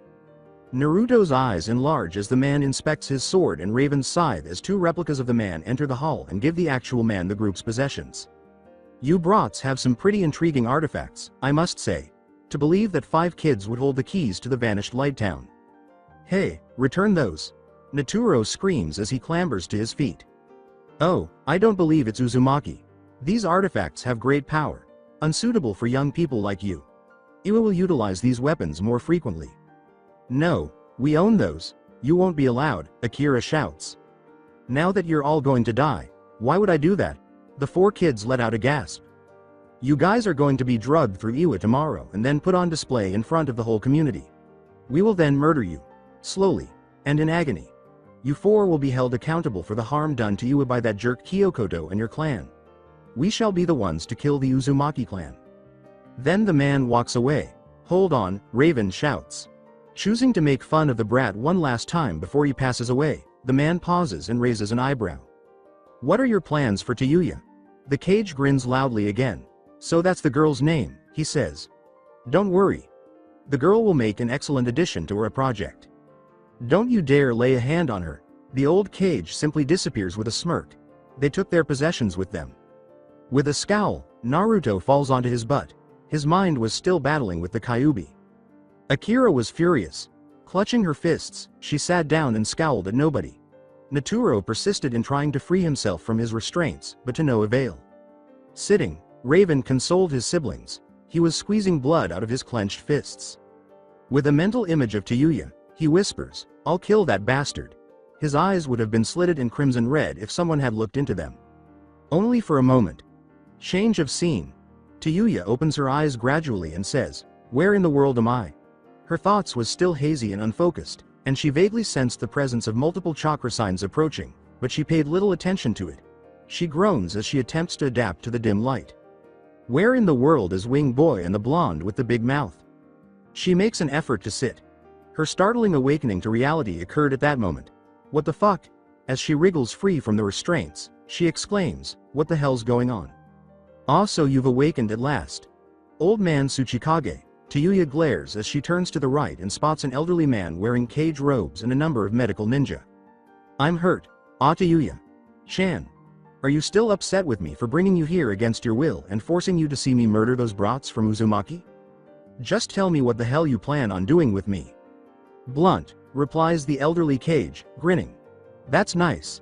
At this platform, where she was strapped to swivels and faced a bizarre array of medical machines and test tubes, as well as numerous computers and many strange-looking machines that appeared to be used for dissection, Tayuya could feel her fear rising inside of her. "Well, Tayuya, you're going to become a subject for a project we have been working on," she said. "You deserve recognition since you will serve as the foundation for this project's success. It will be extremely strong." As the medic Nin approached Tayuya and started turning on the terrible devices, all she could do was watch in sudden dread. Change of scene. The following day, Naruto and his brothers were silent and preoccupied with their thoughts. Who was this Kyokoto? Was he linked to Naruto in any way? Was he an Uzumaki? Akira was desperately trying to make a seal that would be destructive enough to blow away the bars, but unfortunately, her knowledge and skill were not high enough to accomplish such a feat. Naturo had been working tirelessly to break free from his bonds, and he had succeeded in freeing his arms, but his legs remained bound. On top of that was the seal that the Iwa Nin had placed on him, the one that prevented him from using his bloodline. Naruto was at a loss for what to do because they were trapped and he was certain that they would be taken out of their prisons any minute. Since that old guy had mentioned something about Tayuya and a project, Raven had been strangely quiet. He had just sat in the corner, clutching his hands and staring up at the ceiling. Naruto heard him mumble, "Tayuya," a few times before he fell silent once more. Raven and Naturo lunge, but are swiftly restrained and bound when the cell door suddenly opens and 4 ninja enter. In a sadistic tone, one of the nin says, "All right brats, time for your punishment," and then each ninja grabs a piece of rope and starts walking, pulling their victim along with them. For approximately 5 minutes, nobody speaks, not even Naruto, who is being drugged along the cold stone of the hall. Kyuubi was strangely silent, as if she had given up on talking to Naruto or was taking pleasure in the torture that was about to be inflicted on the 4 kids. Before long, they were outside, as they could hear big doors opening and the sounds of a large crowd. One of the stone nin exclaims, "Hehe brats, now the real fun begins," as the sun's glaring rays strike the kids in the face. A second later, the most agonizing experience of their impressionable brains starts. Change of scene. Glancing at the TV through her bloodied, barely functional eyes, Tayuya screams, No. As she watches her 4 companions being dragged through the village of Iwa, kicked, cursed at, and pelted with flying objects, she manages to stammer out but is quickly silenced by the intense pain coursing through her entire body. She watches for hours as the 4 children are repeatedly struck with rocks, sake bottles, and even some shuriken and kunai. She feels like crying, but there is nothing she can do. Heh. With a wicked smile, the Tsuchikage replies, "I hope you like what you see, Tayuya-chan." In an attempt to strike the elderly guy in the face, Tayuya spat out some blood and yells, "Fuck you." All the old Cage does is smile and hold up a hand, telling the medic nin to go on with their work. He says, "Tayuya-chan, once this is over, we're going to work on that mouth of yours," as the grotesque machines start to approach Tayuya once more. Change of scene. A blood vessel in Naruto's eye was blown, several bones were shattered, and he was barely conscious, hardly able to hear the noises of his own difficult breathing. "You damned Uzumaki bastards, die!" The audience applauds as a random villager cries, before hitting Raven with the end of a shovel. The 4 kids had never experienced such agony, not even from Konoha's people, who would beat Naruto for 10 minutes at a time before abandoning him. "Naya-san, what do we do?" Raven remained silent but was trembling with anguish and wrath. And Naruto could almost feel the anger emanating from the winged kid as he asked Akira between difficult breaths and tears. "Sana, we have to Sevilla to Yuya," he finally said. "What do we do, Naruto?" Naturo responds, "I don't want to die just yet." Finally, the 4 kids were drugged to the middle of the village and strung up to 4 poles that appeared to have been added in a hurry. Naruto looks out at the beautiful village of Iwa, and he wishes he could have spent a few days here as a guest rather than the descendant of another Uzumaki who had hurt them so much. He looks at the villagers, who glare at him with hatred and contempt, and he hears his siblings asking him what to do. He is completely lost, so he closes his eyes and tries to think of a way out of this. He was angry at himself, at this village, at adults in general, but most of all, he was angry at that old man. He knew that he was doing something to Kyuubi. And every time he thought about the annoying redhead and what might be happening to her, he felt a deep hatred that seemed to grow stronger. He clenches his fists and closes his eyes, saying, Kyuubi. He then opens his eyes and glares at the people of Iwa, which makes some of the civilians gasp and back off. Raven's fingers were becoming claws, and his eyes had become demonic red with slits. As the village continued to taunt them, Naturo and Akira exchanged sorrowful looks with one another. They were overcome with emotion as they saw their brothers appear to crumble under the pressure, and they felt like losing it themselves, but each time they looked at one another and then at the village, their resolve came back with full force. Whether this village liked it or not, they were leaving. When he opens his eyes, Naruto finds himself standing in front of Kyuubi's cage once more. The water is waist deep already, but that is not what he is concerned about right now. Fox, what do you want? After about 30 seconds, the familiar, lovely humanoid figure of Kyuubi emerges from the shadows and approaches the child. A pair of gigantic blood-red eyes appear behind the bars, but they rapidly start to shrink down. She says, Naruto, in a voice that is very different from her own. It is one of caring rather than rage and hatred. Naruto was unsure of how to react to this transformation. I'm not always angry, you stupid Gaki, Kyuubi glares. What on earth do you want? This was going to be difficult. Kyuubi sighs. I want you to take my power. Damn it, I already told you that I don't need your assistance, I refuse to take away your foolish authority. Don't make fun of me, brat. The only thing that can save your pitiful ass is my might. I'm not interested. On my own, I've always performed admirably. I don't require assistance. So why did you require me to make those clones? Why do you let that redhead with a filthy mouth to accompany you on your travels? You wouldn't have assisted those two people back in that engulfed village if you really thought that. You wouldn't have left your miserable home to find friends if you really thought you were better off alone. Naruto remained silent. Be honest with me, brat. Why don't you take my offer? Answer me. Brat, answer me. Fuck off, brat, ants, I said. Well, it's because I'm afraid. That foolish fox girl is delighted now. My real response is right there. I'm afraid to usurp your authority. You're a demon. Kitsune no Kyuubi. The creature that almost destroyed Konoha. I have good reason to be wary of assuming such destructive power. Naruto was sobbing and had fallen to his knees. I don't know what I would do under your heavy influence. She sighs and kneels down, using her chakra to shove the water away. Kyuubi could only stare at the boy in front of her, so that was the reason. He was scared of becoming possessed and having to kill off his friends or something. Naruto. She was smiling, a kind, compassionate grin that he had never seen from anyone older than 10. She was extending out a hand to him, and crimson chakra was flowing from her body in his direction. The child gasped as he looked up at her. Taking my power is your only option. Lest the red-headed girl, your siblings, and you all suffer terrible outcomes. After wiping away his tears, Naruto gets to his feet. Fine. When Kyuubi smiles, the chakra starts to envelop him, but suddenly something external occurs that causes them both to freeze. Change of scene. Kyuubi was drifting in and out of consciousness. The pain was too great for any normal child to bear. She herself was on the verge of a breakdown. In the 4 hours she had been here, she had been subjected to more pain than she had ever imagined possible. They had done a lot of experiments on her, claiming that they were doing it to create a new and powerful bloodline limit that even Sharingan and Byakugan would crumble under. They were unrelenting. No matter how much she screamed in pain or passed out, they continued to work. She could hear the machines as they carved away parts of her flesh, then swiftly healed it to do it again in the future.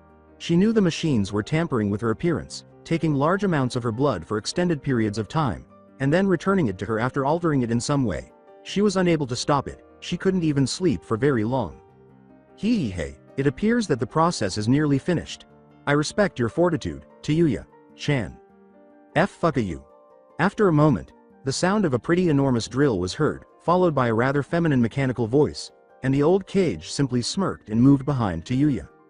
Now preparing the final alterations. Her voice ripped through the building, through the hall, and out into the village as Kyuubi's mind was struck by a pain so great that the only thing she could do to relieve it was to scream. It was a terrifying scream, one that made even the hardened cage flinch a little. She screams out the first thing that comes to mind. Change of scene. One of the Iwa Nin who brought the kids started a brief speech once the locals had sufficiently calmed down. The people of Iwagakure, Let me introduce you to 4 Uzumaki clan members, family of that damned Kyokoto. They shout for their deaths and applaud loudly. The almighty Tsuchikage himself gave me and my squad the task of dealing with these brats, but I'll let you all handle their penalties. Another round of applause. Go ahead and attack them. With brooms, broken bottles, swords, kunai shuriken, stones, and bricks in hand, the people start to swarm in. Uzumaki, it's time to die. A single phrase was all that was uttered before a sound shattered the hamlet and paralyzed everyone. The girl's scream, filled with excruciating suffering. Rai vvvvvvvvveen. Even though it was faint, the scream was loud enough for everyone to hear and recoil at the sheer level of suffering. Raven's head jerks up. He recognized that voice. His chakra starts to shift and his blood-red eyes start to well up with tears. Akira and Naturo immediately jerked their heads up, both of them recognizing the owner of the scream's voice. Kyuubi's chakra entirely avoids Naruto and leaves his mindscape in Naruto's mindscape. Hey, what's happening? For some reason, Kyuubi was appearing somewhat shocked when he said, Brat, I think you better head back into the outside world. With a nod, Naruto disappears. Raven could sense the misery and suffering building within of him. It was Tayuya. That voice is familiar to me.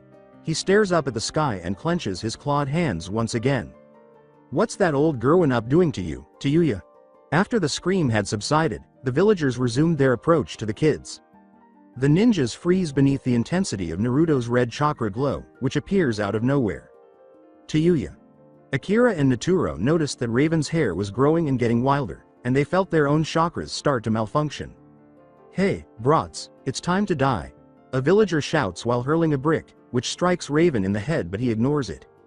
Raven's voice became louder as Naruto's chakra began to flow into the winged child, turning his canines into fangs and causing Raven's eyes to sparkle. Tayuya. Ni-san. What's the matter? Akira asks. Naruto could only watch and wonder. He is utilizing Kyuubi's chakra. At last, Raven directs his evil eyes toward the Iwa people. The boy's demonic chakra had ultimately frozen them on the spot as well. Tayuya. Raven concentrates on a region close to the village's edge, at least 5 kilometers away. Naturo wonders, Raven, what's going on? Raven glares at that spot while ignoring him. At last, Raven is no longer affected by the red chakra. What the winged boy looked like was something from a horror film. He possessed wild black and yellow streaked hair, deep, defined whisker markings, long fangs, and demonic blazing eyes. The whole place remained quiet for 5 full minutes. As Naruto's brilliance increased, the crimson chakra began to aggressively whirl around Raven. After recovering, one of the Iwa nin tries to impale Raven by throwing a shuriken. Everyone there is terrified of what will come next. Once more, Tayuya yells, Rie vvvvvvveen, which makes Raven lose her temper. The violent chakra erupts from Raven in all directions as he lets forth an ear-splitting yell. Everything in the 10-foot radius around the kunai, including their captives, is incinerated. Akira, Naturo, and Naruto were the only ones spared. After their shackles are shattered, the 4 kids fall to the ground and immediately assume combat postures as both the villagers and the ninja turn and run. Raven unleashes his enormous black wings and roars once again. As the wings transform from black to red and break the seal, preventing Naturo's own bloodline skills from being used, there is another chakra rush. He lets out a final cry, Tayuya, before launching himself into the sky, sending a huge shockwave that tossed people away like rag dolls and destroyed structures. The winged former shadow clone is followed by Naruto, Akira, and Naturo as they take off. Nobody made an effort to stop them. Change of scene. The Tsuchikage releases the drill and stiffens. As he observes the medic nin's frozen forms, he asks, what is this power? When the old man says, T. Tsuchikage. S-sama. The power, it's circa coming right at us. He stiffens and turns rapidly. Finish up with the girl.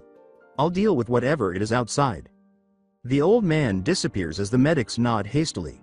As he blasted his way through the village, Raven left a trail of destruction in his wake, destroying buildings, ninja, and even some brave citizens. He had just one goal in mind, and he dealt with anything that stood in his way right once. His way is blocked by another ninja group. The leading man cries, "Stop right there, monster." Raven just gives one stare and flutters his wings. Like boulders tearing through wet toilet paper, a hail of razor sharp red feathers fling themselves at the ninja. Before they reach the ground, they pass away. Like a concentrated cyclone, Raven screams past them and moves toward the Iwa fringes. Like it was nothing, it blasted through the houses and buildings. He didn't try to stay away from them. Reaching Kyuubi as quickly as possible was the only thing that mattered. His red eyes are fixed on a single goal as he darts across the village. With horrified and amazed expressions on their faces, Naruto, Akira, and Naturo trailed behind Raven's destructive course. Nothing remained for identification. The dead of many ninjas and civilians were scattered all around them. They were all wearing terrified expressions. Unexpectedly, Kyuubi was the first to speak. "Wow, he's really lost it. I like that clone." "Not now, Kyuubi, we have to find him fast. Just follow the path of beautiful destruction he has caused." He lets out a sigh and keeps walking with his siblings. The chakra that had been circling him had long since disappeared. He was about to propose that they pause and relax when they abruptly grasped, rose into the air, and flung themselves into a sizable gathering of Iwa nin who appeared to be quite bloodthirsty. "Haha, you brats die." As the nauseating chakra signature got closer to his location, the Tsuchikage waited calmly. Whatever was headed his way was powerful and had unimaginable murderous intent. Grinning, he raises his new weapon. A scythe that glows orange or yellow. "I like a challenge." Change of scene. The nins, the medics, were scared. That strong chakra was rapidly and directly aimed at them. At last, one of the physicians regains consciousness and gives a forceful shake of his head. "Get a hold of yourself.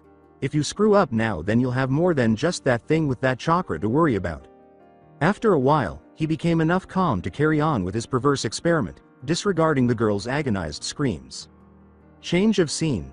Raven ripped through what little woodland Iwa had left, reducing it to a blazing wasteland. He yells, "Kyuubi," as a burst of chakra erupts from his mouth, further destroying the area before him. Raven's gaze looks about carefully. Kyuubi was close, he sensed it. "I'm Kaminga."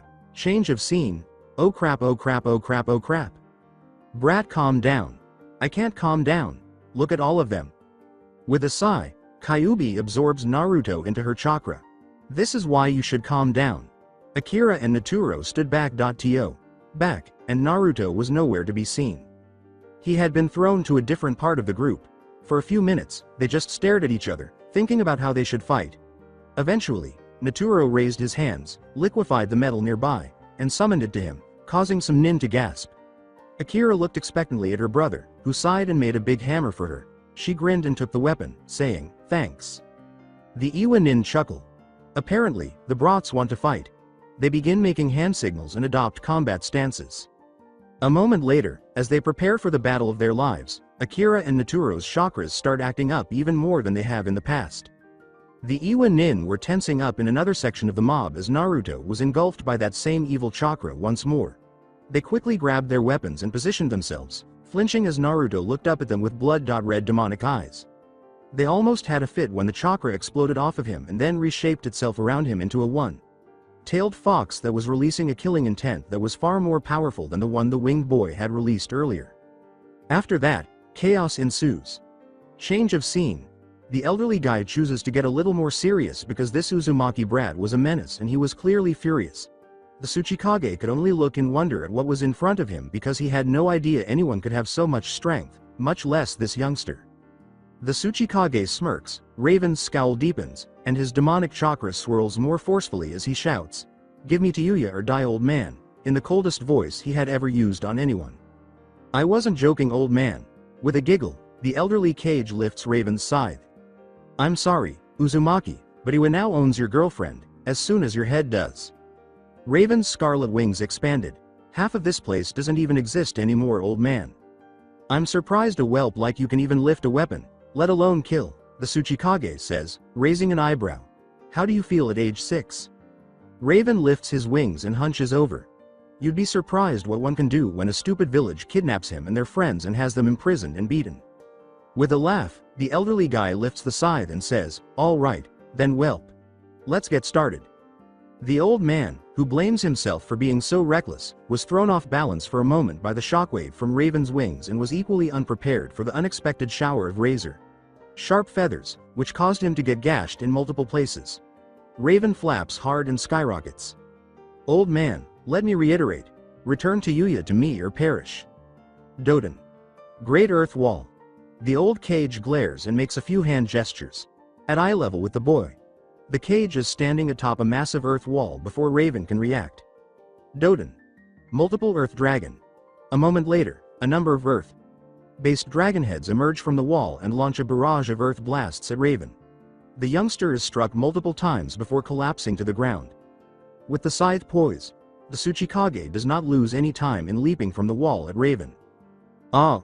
Raven's eyes shoot open at Tayuya's cry. Tayuya. A second later, another burst of demonic chakra blasts the cage away. Damn it! He stands up and surveys the area. Raven was no more. Above you, old man. Just before Raven slams into the earth with tremendous force, causing fissures to spiderweb out in all directions, the Tsuchikage leaps to the right without even having to glance up. Raven quickly extends his palm, and a chakra-based claw leaps out and seizes the elderly guy. He shouts, "Shit!" while performing a fast replacement jutsu move. When Raven suddenly comes upon him again with a claw slash aimed at his face, the old man smirks but had to duck again. Damn, this kid's fast. Raven is punched in the stomach by the elderly man. This was a big error because the boy's hand was swiftly rendered useless by the demonic chakra around him. With a painful grunt, he reaches for the scythe with his free hand. I will not be outdone by a child, he rushes. He could sense that his body was at its breaking point. This chakra was getting to be too much for his body to handle, and he was still recovering from the previous beating, even though the Kyuubi's chakra had mostly healed him. Nevertheless, he wasn't finished yet. He had to save Tayuya. He quickly rolls to the side as the scythe's blade almost tears him to pieces. Raven avoids another slash. Whoa! I'm running short on time. Uzumaki, I'll murder you! Raven screams in agony but continues to fight back after having his side badly gashed. You are the one who will perish! He shouts. The old cage gets lanced all over by the blade. Like feathers that flew from his wings as Raven flapped his wings violently. Raven then leapt to his feet and punched him in the throat, and a moment later, the man vanished into muck while grinning. Whoa! Where has he disappeared to? Raven's danger instincts go off a second later, and through sheer instinct and what can only be called a miracle from above, he ducks beneath the blade with just a few microseconds left, jumps up, and uses his wings to stay in the air. You're fast, aren't you, my brat? Aw! Tayuya was screaming louder and more, and each time she did, the boy grew more irate and strong. The Tsuchikage replies, Hey, looks like they're about done with that girl, with a smirk to mask his anxiety. She'll be a great slave, you a shinobi. After Raven roars, he hears a soft, strong, feminine voice say, Use your feather, boy. What? Use your feather? Despite his confusion, Raven pulled a feather from his wing. Now focus power into it. Raven nods and proceeds. A moment later, the Tsuchikage smiles as the feather starts to grow, harden, and sharpen. Aren't we just full of surprises? All right, kid, he says, lifting the scythe. Come. And Raven does. He does it quickly, wielding his feather blade. Old man, you die. As he drives his sword into the cage's weapon, Raven shouts. The Tsuchikage's eyes widened. This youngster was more stronger than he appeared, and as Raven applied more pressure with his blade, he could feel his arm giving way. No, I refuse to lose to a brat bastard from Uzumaki. The old man took advantage of the fact that the Tsuchikage abruptly rolled to the side, startling Raven and making him stagger a little. He then swung and caught the lad across the back, dropping him. Hey, brat. He looks down at the bleeding youngster, bastard Uzumaki, and says, Looks like I won. Do you know why I hate you all so much? Do you know why the Uzumakis deserve to die? Haha, I'll tell you. He kicks Raven in the side, causing him to roll over. It's because the Uzumankas are a clan of cowards and traitors. And don't worry, he says as he turns to leave, I'll give Tayuya-chan excellent care. A moment later, he felt as like he was being burned from the inside out as anguish erupted in his chest and back. Act W what? The Tsuchikage glances down and gasps, his eyes widening as blood starts to flow from his mouth, and he notices a feather-shaped red sword protruding from behind his chest. W. What? Stupid grown-up, he. As the Tsuchikage is stunned by the disappearance of the crimson wounds on his side and back, Raven declares, Be sure you have truly killed your enemy. What other Uzumakis have done is unknown to me and irrelevant to me. I'll kill them myself if I ever come across one since they abandoned Ni-san and made him seek solace in shadow clones. The elderly man's eyes enlarge. Finding Tayuya is all that matters to me at the moment, and I won't be stopped by anything. Raven glares and yanks the blade fiercely from his fallen enemy as the Tsuchikage cries, bested by a blasted shadow clone of a child. Old man, former shadow clone. Now let me know Yuya's location. The elderly man laughs and gestures toward a big structure not far behind him, saying, T. The girl is there. After coughing up a lot of blood and the charred remnants of his innards, the Tsuchikage nods and falls to the ground, saying, Thanks, old man. And I'll also be taking my scythe back. He yanks the scythe from the dead man's hand, hefts it on his shoulder, and raises his sword with his other hand. As his body protests, he spreads his wings and soars. Don't worry Yuya, I'm coming for you. Change of scene. The entire half-mile radius was covered in craters, burned scars, crumbling structures, unconscious and dead ninja, pieces of jagged forgotten metal, disturbed dirt, and still active jutsus. This is the scene that befell Naruto, Akira and Naturo. While civilians were fleeing in all directions, attempting to escape the expanding area of destruction the battle was causing, Naturo grunts as a large boulder slams into his metal shield, sending him crashing into the ruins of a burned-out building. His metal immediately lashes out and attacks anything that got too close to him. Akira was dodging a big water dragon by leaping. The entire village was in a state of panic, with smoke rising from various locations throughout the village. This started with fire jutsus being thrown at Naruto, the three siblings, or with Naruto's Kyuubi chakra striking and slamming a victim into the area. The Iwa Nin were getting tired of these three kids, and they couldn't figure out where they were getting this power or why the blonde boy had such strong killing intent, which was making it harder for them to move and easier for the kids to fight them. The weaker ninjas had already left, and they fled to tend to the civilians. Naruto. Run. Without a word, Naruto obeys Kyuubi.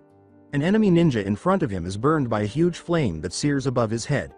He growls and reaches back, and a chakra claw lashes out and grabs the attacking nin, burning him to a crisp before he can cry in agony. Akira's body was growing stronger, and the more her chakra acted up, the more powerful she became. Now that Naruto was using Kyuubi's chakra so much, even though it was still far from what Raven had done, it was rapidly approaching. Her eyes had already changed color, and her strength was that of a young man. She charged with reasonable speed, smashing her hammer into the kneecap of the closest ninja, who screamed in pain and collapsed for a second before being struck in the head by Naturo's metal, killing him. Perhaps it was the pure instinctive drive to kill that came with using the Kyuubi's chakra. With a smile on his face, Naturo melts another round of kunai. You're a jerk. The nin who threw the kunai cries, and as he starts to make hand signals, a clawed hand springs out of his chest. W. What? Before he dies, he turns to see Naruto glaring at him. In addition to the fact that weapons were rendered useless in the presence of Naturo and that their jutsus were continuously blocked by either Naturo's metal or reflected by Naruto's chakra, the Iwa Nin were being wiped out because, despite their superior size and ability, they were simply unable to keep up with the children's increasing power and reflexes, thanks to Kyuubi. A nin would frequently remark that Naturo's ability was more annoying than the sand user from Suna, whose father wants him dead. A powerful burst of chakra shoots from Naruto's mouth as he yells, destroying many structures and tossing most of the attacking ninja away like toys. Dude, we don't have time for this. With the voice that combines human male child and feminine demon, Naruto yells. We must locate Yuya and Raven. Akira gives a nod. What do we do, San? I've got an idea. Kyuubi abruptly says. Naruto approaches your sister and touches her head. Naruto follows instructions and nods. Kyuubi has a strategy. For us, Naturo creates a shield. Following instructions, the boy envelops them in a metal sphere. All right, what's the plan? Akira asks. After approaching her and placing his palm on her forehead, Naruto transports them both to his mindscape a moment later following a burst of red light. When Akira sees Kyuubi no Kitsune's enormous appearance, she gasps and collapses. What do you know, then? In fact, it was successful. Gulping, Akira says, Kyuubi.san. That's right. Naruto says, hurry up and tell us your plan, Fox. Stop talking, brat. A moment later, in front of the two kids, a huge blood-red scroll materializes and unfolds in front of Akira. Sign the contract in one of the available spaces, girl. Make use of blood. What? For what purpose? Just get it done. You want to see your brother as soon as possible, right? Remove the obstacle. Akira nods, oblivious to the fox's expanding smile. Good, then do it. After nodding and biting her finger, Akira signs her name, Akira Uzumaki, and leaves her bloody fingerprints beneath it.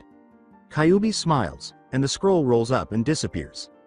Now, I want you to shout out the jutsu's name once you memorize these hand signals, female. As much chakra as you can should be channeled. Akira nods as the pictures flood her mind. Naruto was the only one who thought this was a poor idea, as the fox gave a brief, nasty laugh before gathering herself. Change of scene. Sleeping, waking, conscious, fractured, bewildered, dazed, alive, or dead. Anyone who hasn't already seen Tayuya wouldn't know which of these questions to answer because she was so broken up. She was strapped to the wall with chains and shackles, covered in dried blood, and barely breathing. Her eyes were lifeless, and it seemed as though she was truly a broken spirit, her willpower crushed by the Iwa medic Nin during their experiments. Every time she let out a breath, they smirked at the white mist that came out of her mouth. After 5 more minutes of admiring Tayuya, the medics decided to add one final detail. A device that would give the Tsuchikage complete control over her mind. The experiment was a complete success, and even though they were afraid of that power just outside the premises, they couldn't help but smirk as they looked at the girl. Iwa will soon rise above all other villages. The lead medic approaches a big drill-like device and says, "Okay, let's get this over with." As the thrill of finishing their endeavor reached new heights, their dread was all but forgotten. Right up until their door unexpectedly opens and a murderous desire that is strong enough to make Enbu faint fills the room. The vivid crimson glow of that chakra came next. One of the doctors exclaims, "Oh God," when he sees what can only be described as a gory angel of death. Give Maya to Yuya or die, from Raven's perspective.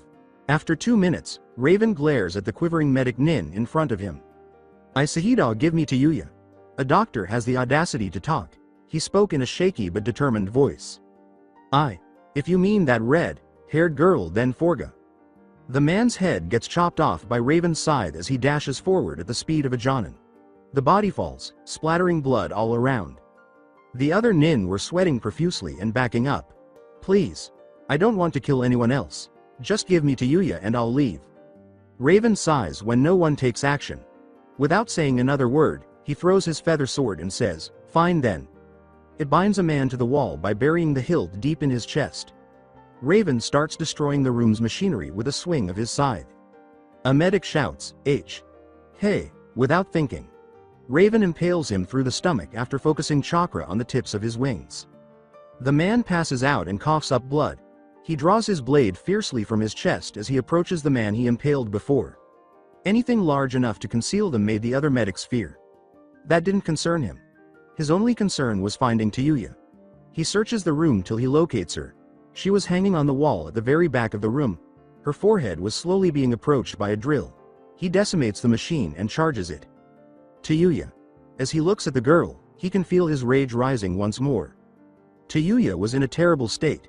She was covered in bruises, which were the result of many therapeutic methods used to cure extremely painful wounds. And she was nude. In a heap on the left are the torn remnants of her garments, dismantled by the numerous machineries. That wasn't all, though. She was unique. Her once soft brown eyes had turned a brilliant emerald as she half closed them. She had crimson highlights in her light gray hair. When he notices that her hair has turned transparent, he gasps. When he sees her forearms, he gasps once more. They were light gray and translucent as well. The kanji meaning smoke was written on the back of each hand. Lifting his blade, Raven slashes the chains off her body. She was thin. It's too light. As she fell into his arms, he thought that. He opens his eyes and gives her a back rub. He rolls her over and sits her down. When he sees the enormous red scab of a stone symbol and a number underneath carved inches deep into her back, he gasps and then glares. The number was 1. As he checks on the closest survivor, his eyes well up with tears. His clawed hand snatches a young man's throat as he screams, "What did you do?" The man stutters out his response, gasping for breath. We, cough. Took that girl's chakra, cough-ack, and F. Fused Ida with an element, cough, of nature. We created the first of a strain of elemental soldiers. The ultimate ninja with more potential than that of a Jinchuriki. The man's windpipe is crushed by Raven when he scoffs. After removing the man's garments, he approaches Tayuya. He carefully wraps her up after lifting her up. He lifts up her bridal style and strokes her hair. "It's okay now, Tayuya. I'm here." Tayuya looks up slowly as her eyes suddenly come alive. To the boy's slight surprise, she puts her arms around his neck while crying. She buries her face in his chest and smiles. Disregarding the blood that adorned his person, she starts crying in private. You actually came for me. Raven's eyes also start to brim up with tears. With a smile, he glances up and trails off. Of course I did. You. Ravena. Raven's wings normalize and his demonic traits disappear. He picks up his weapons and fixes the girl. Come on, Kyuubi. Let's get out of here. Then, oblivious to the chemicals that were leaking and combining on the floor, he leaves the room. The structure abruptly erupted into intense flames as he was around 50 yards distant, destroying the remaining medics as it burned to the ground. Raven returns to the Tsuchikage tower, ignoring the fire. He was going to get back what they had stolen. Change of scene. As Akira abruptly starts using hand signals, Naturo's metal melts once more. When he asks Naruto, San, what's she doing? He grabs the metal manipulator and leaps a few yards away. This perplexed the Iwanin a little until one of them realized what the girl was doing. He started to say, stop her, Shisa, but was cut off when Akira slammed her hand into the ground as crimson chakra erupted throughout her body. Summoning jutsu. Crap! The Iwanin exclaims, leaping back. As the jutsu is finished, there is an abrupt burst of smoke. As a larger figure emerged from the smoke cloud, Naturo and Naruto simply gazed at it. A huge number, in fact. As the smoke clears, an astounded Iwanin exclaims, What the hell? How is it that I was brought here? The beast was all that everyone could look at. It really was a sight to see. A huge, 8-tailed, black fox with golden ears, claws, and tail tips. It was also gold on the chest and underside.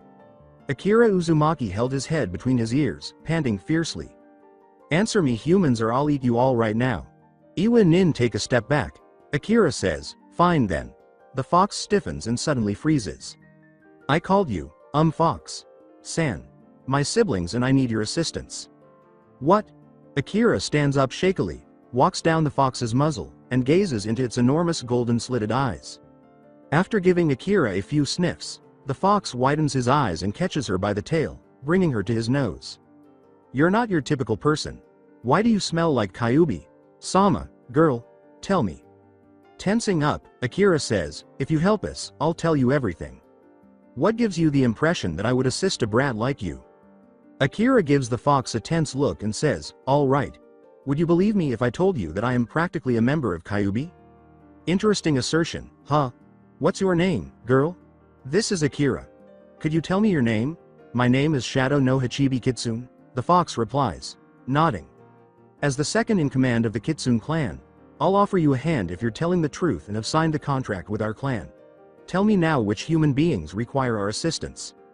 Akira gestures to Naturo and Naruto below. My brothers are those two. They support us, and there are two more. One is like us, and the other is a girl with reddish, pink hair. His wings are black. The other side of this village is where he is. Fine then. The two boys with tails are then seized by Shadow and placed on his back, and he inhales and exhales a black flame that burns the shocked nin in front of him. The lads who survive flee. Hey, pathetic humans. He was about to pursue when Akira spoke once more. Please, Shadow. San. Don't murder them. All we want to do is locate our friends and possessions and leave this place. Shadow laughs. He snorts the air for a few seconds and then laughs. Fine. The village is in disarray. All this was done by you brats? He runs toward the middle tower, murdering everybody who tried to stand in his path and inflicting additional damage on Iwa. You're something else. Change of scene. Raven ran through the scroll room and the Tsuchikage's office looking for the stolen items. While he searched, Tayuya was gently placed in the chair of the Tsuchikage.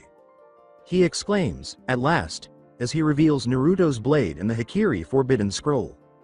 Before continuing his search, he gathers the objects and puts them next to the sleeping Tayuya. He finally got everything back after 10 minutes or so, other from the instruction manual and Tayuya's flute. He was unable to locate them. He took several other items as well. For example, the crystal ball of the Tsuchikage and a few jutsu scrolls.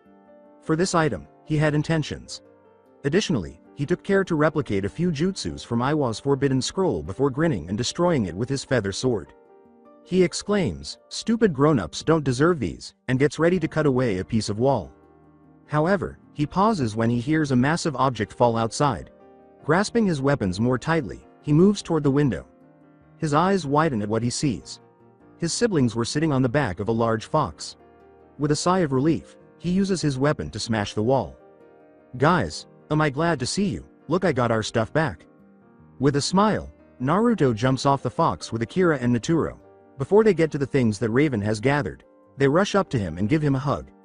Akira puts her original hammer in the belt next to Naturo's and straps her scroll to her back. After taking his sword back, Naruto examines Raven's feathered weapon. He yells, "Where'd you get that?" "It's awesome." Smiling, Raven explains, "I made it and then killed the old man with it." Naturo smiles and reaches for his large luminous kunai. He says, "Good to see you again, Tit." Raven agrees and hands her his sword and Tayuya's glowing kunai. "Well, come on, let's get out of here," says Akira. He then approaches Tayuya and lifts her up, and she grins and puts her arms around him. Ravena. With a smile, the winged lad adds, "Come on, Tayuya-chan. We're heading out of here." After giving a nod, the four kids return to Shadow. "Where are we going now?" "Just to anywhere but here," Akira adds, and Shadow nods before taking a big breath and looking up. "What are you doing?" Raven asks. Shadow simply lets out a sharp exhale without saying anything. A second later, a huge ball of black fire shot out of his mouth and soared above Iwa. Heh. A farewell present. The fox demon rushes off with the five children at blinding speeds, and the screams of the hamlet are audible as the fireball bursts into thousands of smaller fireballs and rains down upon the village. Only after this did the children realize how tired their bodies and brains were, and only then did the gravity of the previous several hours truly set in. Before he fainted while holding Tayuya, Raven's thoughts were, "Iya killed Tama." As the smoke and burns rise into the sky like a hellish beacon, Naruto turns to face the receding form of Iwa and sheds a few tears for the hamlet. He didn't know how these kids even managed to destroy an entire village, summoning him as the second strongest kitsune. Maybe he'll question them later whether it had anything to do with the Kyuubi. Shadow smirks as the youngsters faint. Hey. Interesting brats. Skipping time, no one knew what caused Iwa's actual devastation, and when asked about it, the survivors could only respond with one statement, but a few days later, the entire world would know. Monsters. After a week of running, Shadow had taken them to a large cavern, where the children were exhausted and had almost fallen off the giant fox multiple times. The demon sighed as he collected a few large logs and ignited them with his black fire breath, assuming that the children's young minds were still trying to process the entire situation. The children were all sleeping soundly, huddled against each other, and the red, gray-haired girl piqued his interest. He had no idea that such abilities existed, so he would ask her about it later. For now, he simply lies down next to the children and closes his eyes, curling his tails in a circle around them. Change of scene. Once more, Sasuke and Hinata were standing in front of the rakeage, and this time, the dark-skinned woman was staring at the two kids with a worried, concerned expression, and Sasuke was staring back at her with a puzzled expression on his face, and the same could be said for Hinata. "Do you want us to put off looking for Naruto?" After a minute, Sasuke asks. The rakeage sighs and meets the boy's gaze. "I would feel much better if you stayed here in Kumo for a while to train, but you are under no obligation to do so. Iwa will undoubtedly be roaming the countryside unfettered if everything is destroyed." At that moment, both children's faces lit up with understanding. Sasuke repeats, "You're worried about us," on behalf of both Hinata and himself. The woman nods slowly, stands up, circles her desk, and pats both kids on the head. "You're correct, Gaki. During your hunt, you two might come across anything that destroyed Iwa. I want you two to remain here till things settle down a bit. For a few years, maybe." As though discussing whether or not to postpone their search for a few years to gain the strength to confront whatever was out there destroying villages. Sasuke and Hinata exchange questioning glances at this point. After a few minutes, they nod to one another and turn back to face the rakeage. "All right, fine. We'll remain." A little later, a sheepish-looking Hideki and Yugito stumble into the room as the rakeage cheerfully announces, "You two can come in now," and points to the door. Hideki and Yugito blush. "Well, since you two enjoy listening in on private chats, I'm assuming you know what these two have planned for the future." Hideki smiles down at the three, pleased to see the Nibi Jinchuriki at last have some friends. Yugito approaches the two former Konoha residents and says, "I don't want to see you two go, but if there's anything I can help you with, I'd be happy to lend it to you." The rakeage smiles and says, "Now. We can start properly training Sasuke and Hinata now that they will be staying for long. I'll teach you three all that." Hideki San and I know. Yugito, Sasuke, and Hinata's eyes widen. Hinata, Sasuke, and Yugito glance up at the Kumo commander and smile. You three are quite possibly the greatest asset Kumo has. It's only natural that you receive personal training, along with the Hyesha clan of course. So when does the training begin, sensei? Hideki replies, grinning, right after we give Hinata and Sasuke their rightful dojutsu. Change of scene. Kin and Kimimaro were standing in front of Sarutobi, appearing quite anxious, having arrived at Konoha a week prior to the Iwa event. It was because of the tall man with the bandaged mouth and the enormous Zanbatsu. Beside him stood a small child who appeared to be a girl and wielded a huge sword, however his was a pale blue color. They had just been informed about the Iwa event and instructed to practice with a man wielding a big sword. They were unsure of how to process all of this. Sarutobi adds, grinning down at the two kids. Kin and Kimimaro's eyes enlarge as he says, Kimimaro Kagaya, Kinsuchi. I'd like you to meet Zabuza Momochi, former member of the Seven Mist Swordsmen. It was Zabuza's turn to appear shocked. I thought this is the best arrangement considering all four of you have some sort of ties to Kirigakure and have met Naruto at one point. Kin clings to Kimimaro's arm and nods shyly. You two have met that blonde boy and his siblings? I see. Things just got more interesting. Indeed it has. Now I suggest you four get to know each other. You have 3 years before your genin exams. Zabuza looks to his two new classmates as the group nods. Kimimaro and Kin could only nod in agreement when the speaker said, well, first things first. We're getting you 2 weights and a large Zanbatsu. It's time for a new generation of swordsmen. They were anxious. Sarutobi smiles as they follow Zabuza out of the room. 3 strong clans had relocated to Konoha, leaving behind their remaining members. Even if it was for a couple of years only. 1 week is skipped in time. Slowly opening her eyes, Tayuya lets out a huge yawn in response to the warmth pressing on her face. It moves and adjusts when she grins and cuddles up to it. Hold on a second. She jumps to her feet and scans the area. As her bright green eyes adapt to the darkness, she exclaims, where the hell am I? Where's Raven.kun? When she sees the enormous shadow, who was sleeping with his tails wrapped around the gathering of kids in a protective circle, she almost screams in terror. Ignoring the anguish raging through her body, she stands up and asks, what's going on? She turns to see that she was dozing off in Raven's arms earlier. As she recalls the winged boy's heroic rescue of her, she grins lovingly. She observes that their stolen belongings have been found and that the youngster and his siblings, in general, are still smeared in dried blood in some areas. She gasps as additional memories suddenly come flooding back to her, and she quickly runs to the closest reflective object she can find, a glass ball that is resting next to Raven's side. She looks at her reflection as she peeks into it. The first thing she sees is that the color of her eyes has completely changed. She gives a glare. Her eyes were brown, and she liked it. Her hair was there, too. It had pink, red stripes and was clear gray. Her hair resembled wispy fog in shades of pink and gray. She lets out a sigh and reaches to massage her irritated temples, but she stops when she notices her hands with the characters for smoke on the backs and her transparent gray forearms. She removes the medical cloak and continues to examine her body, saying, God damn it, what else did they do to me? Except for the purple tattoo. Like lines that wound around her neck, down her sides, and under her arms before coming to an unfinished V around her navel, everything was normal. Those stupid grown-ups experimented on you by giving you an unnatural bloodline limit.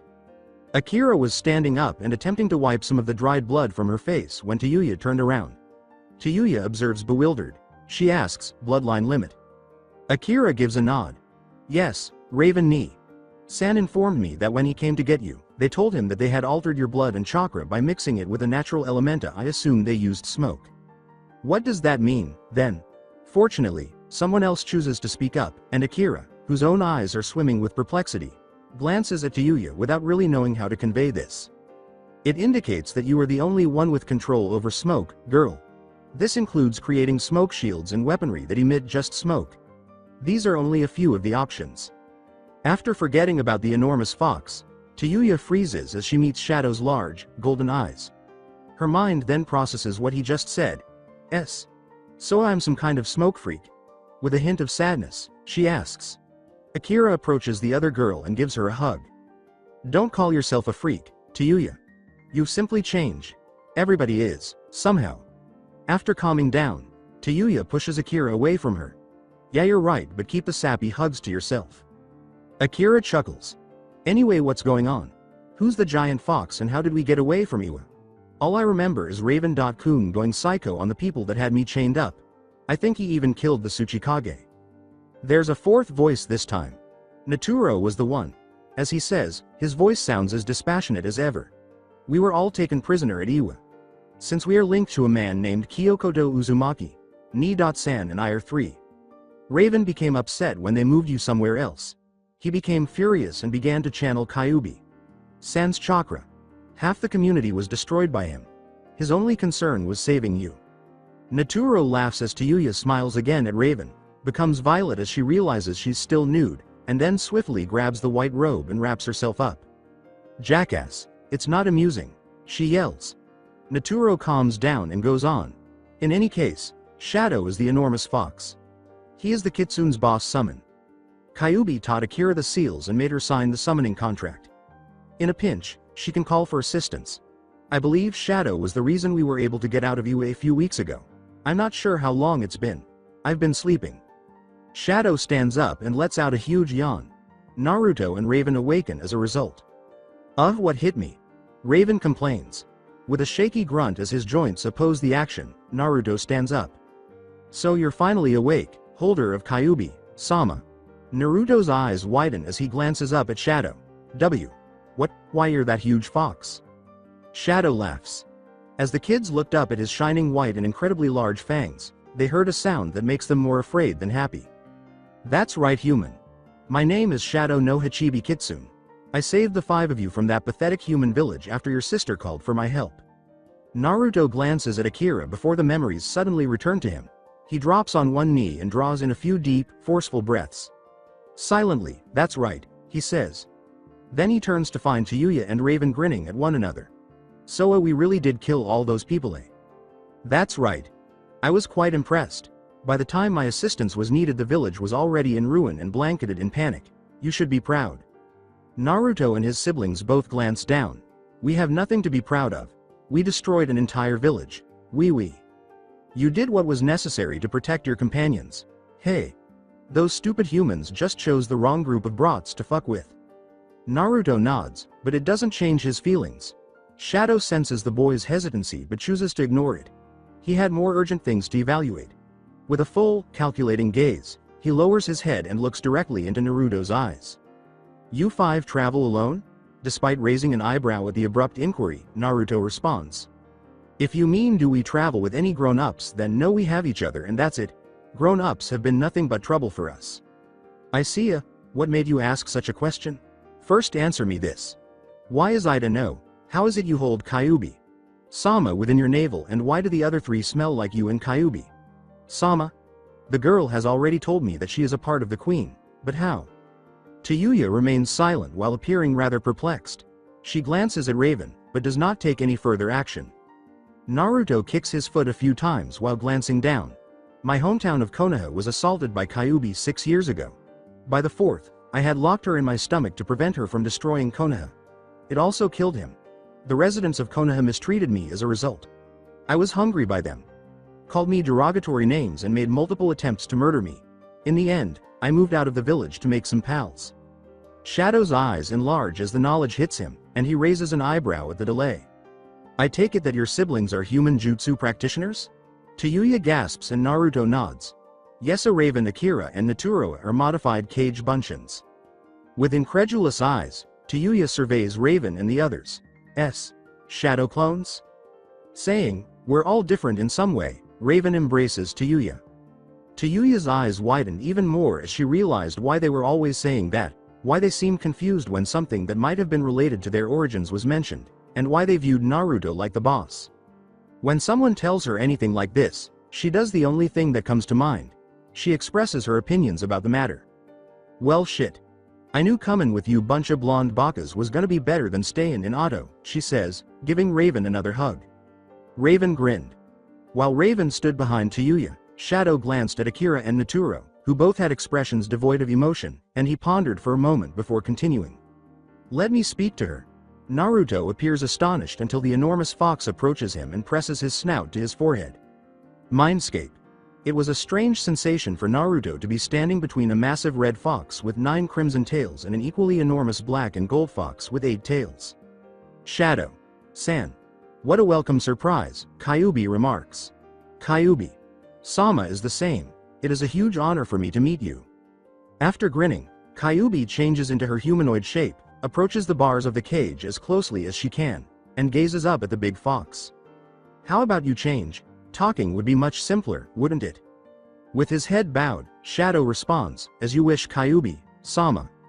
In a matter of seconds, Shadow had changed into a rather youthful-looking man, even younger than Kyuubi. He was dressed in a black battle yakuta with a golden chest plate and sash. His hair was shoulder length and slicked back. His golden fox ears were facing forward at attention, and his 8 golden tipped tails were dancing around behind him as if they had their own will. Shadow's fur immediately began to recede to the top of his head, his legs straighten, etc. After giving him a quick glance, Kyuubi smiles and remarks, "You've grown handsome. And you still radiate with an unmatched beauty," Shadow says with a small smile and a head nod. Naruto says, I think I'm going to be sick." "Stop it, brat. You stop talking, Baka Fox." Shadow says, "You will be careful with Kyuubi, Sama." With a scowl, Naruto declares, "I'll speak to her however I choose. If another fox shows up and believes he's all that, I won't stop. This is what I'm thinking. Get out if you don't like it." Shadow snarls. "Enough, Shadow. Don't waste your breath since the brat is too dumb to realize who his superiors are." "Hey, my ass, superior. I've previously consumed fox. Why are you so insolent? Enough, Shadow. Why have you entered this brat's thoughts?" Shadow glares at Naruto one last time before stating, "I came for answers. I understand. You must be wondering why I offered the girl the summon contract for our clan and about the brat's alleged siblings. Yes, Kyuubi. Sama. I don't get it. I believed you hated all people. And it's obvious that you shouldn't assist this tiny insect. When you took us out of that village, you weren't saying that." "Stop it, brat." Shadow shouts. Kyuubi smiles and replies, "Believe it or not, I have no reasons for helping this brat and his siblings other than the fact that I refuse to have a miserable vessel." "Is Kyuubi Sama all of that?" Kyuubi touches her chin in a pose of contemplation. "You could say that I have a small amount of respect for the brat. He has a stronger will than most people in the drive of a Kitun. As you have already observed, he is likewise unafraid of us." Naruto just gives Shadow the finger while scoffing at him. "Yeah, I'll admit the brat's got guts. Additionally, he has a lot of potential."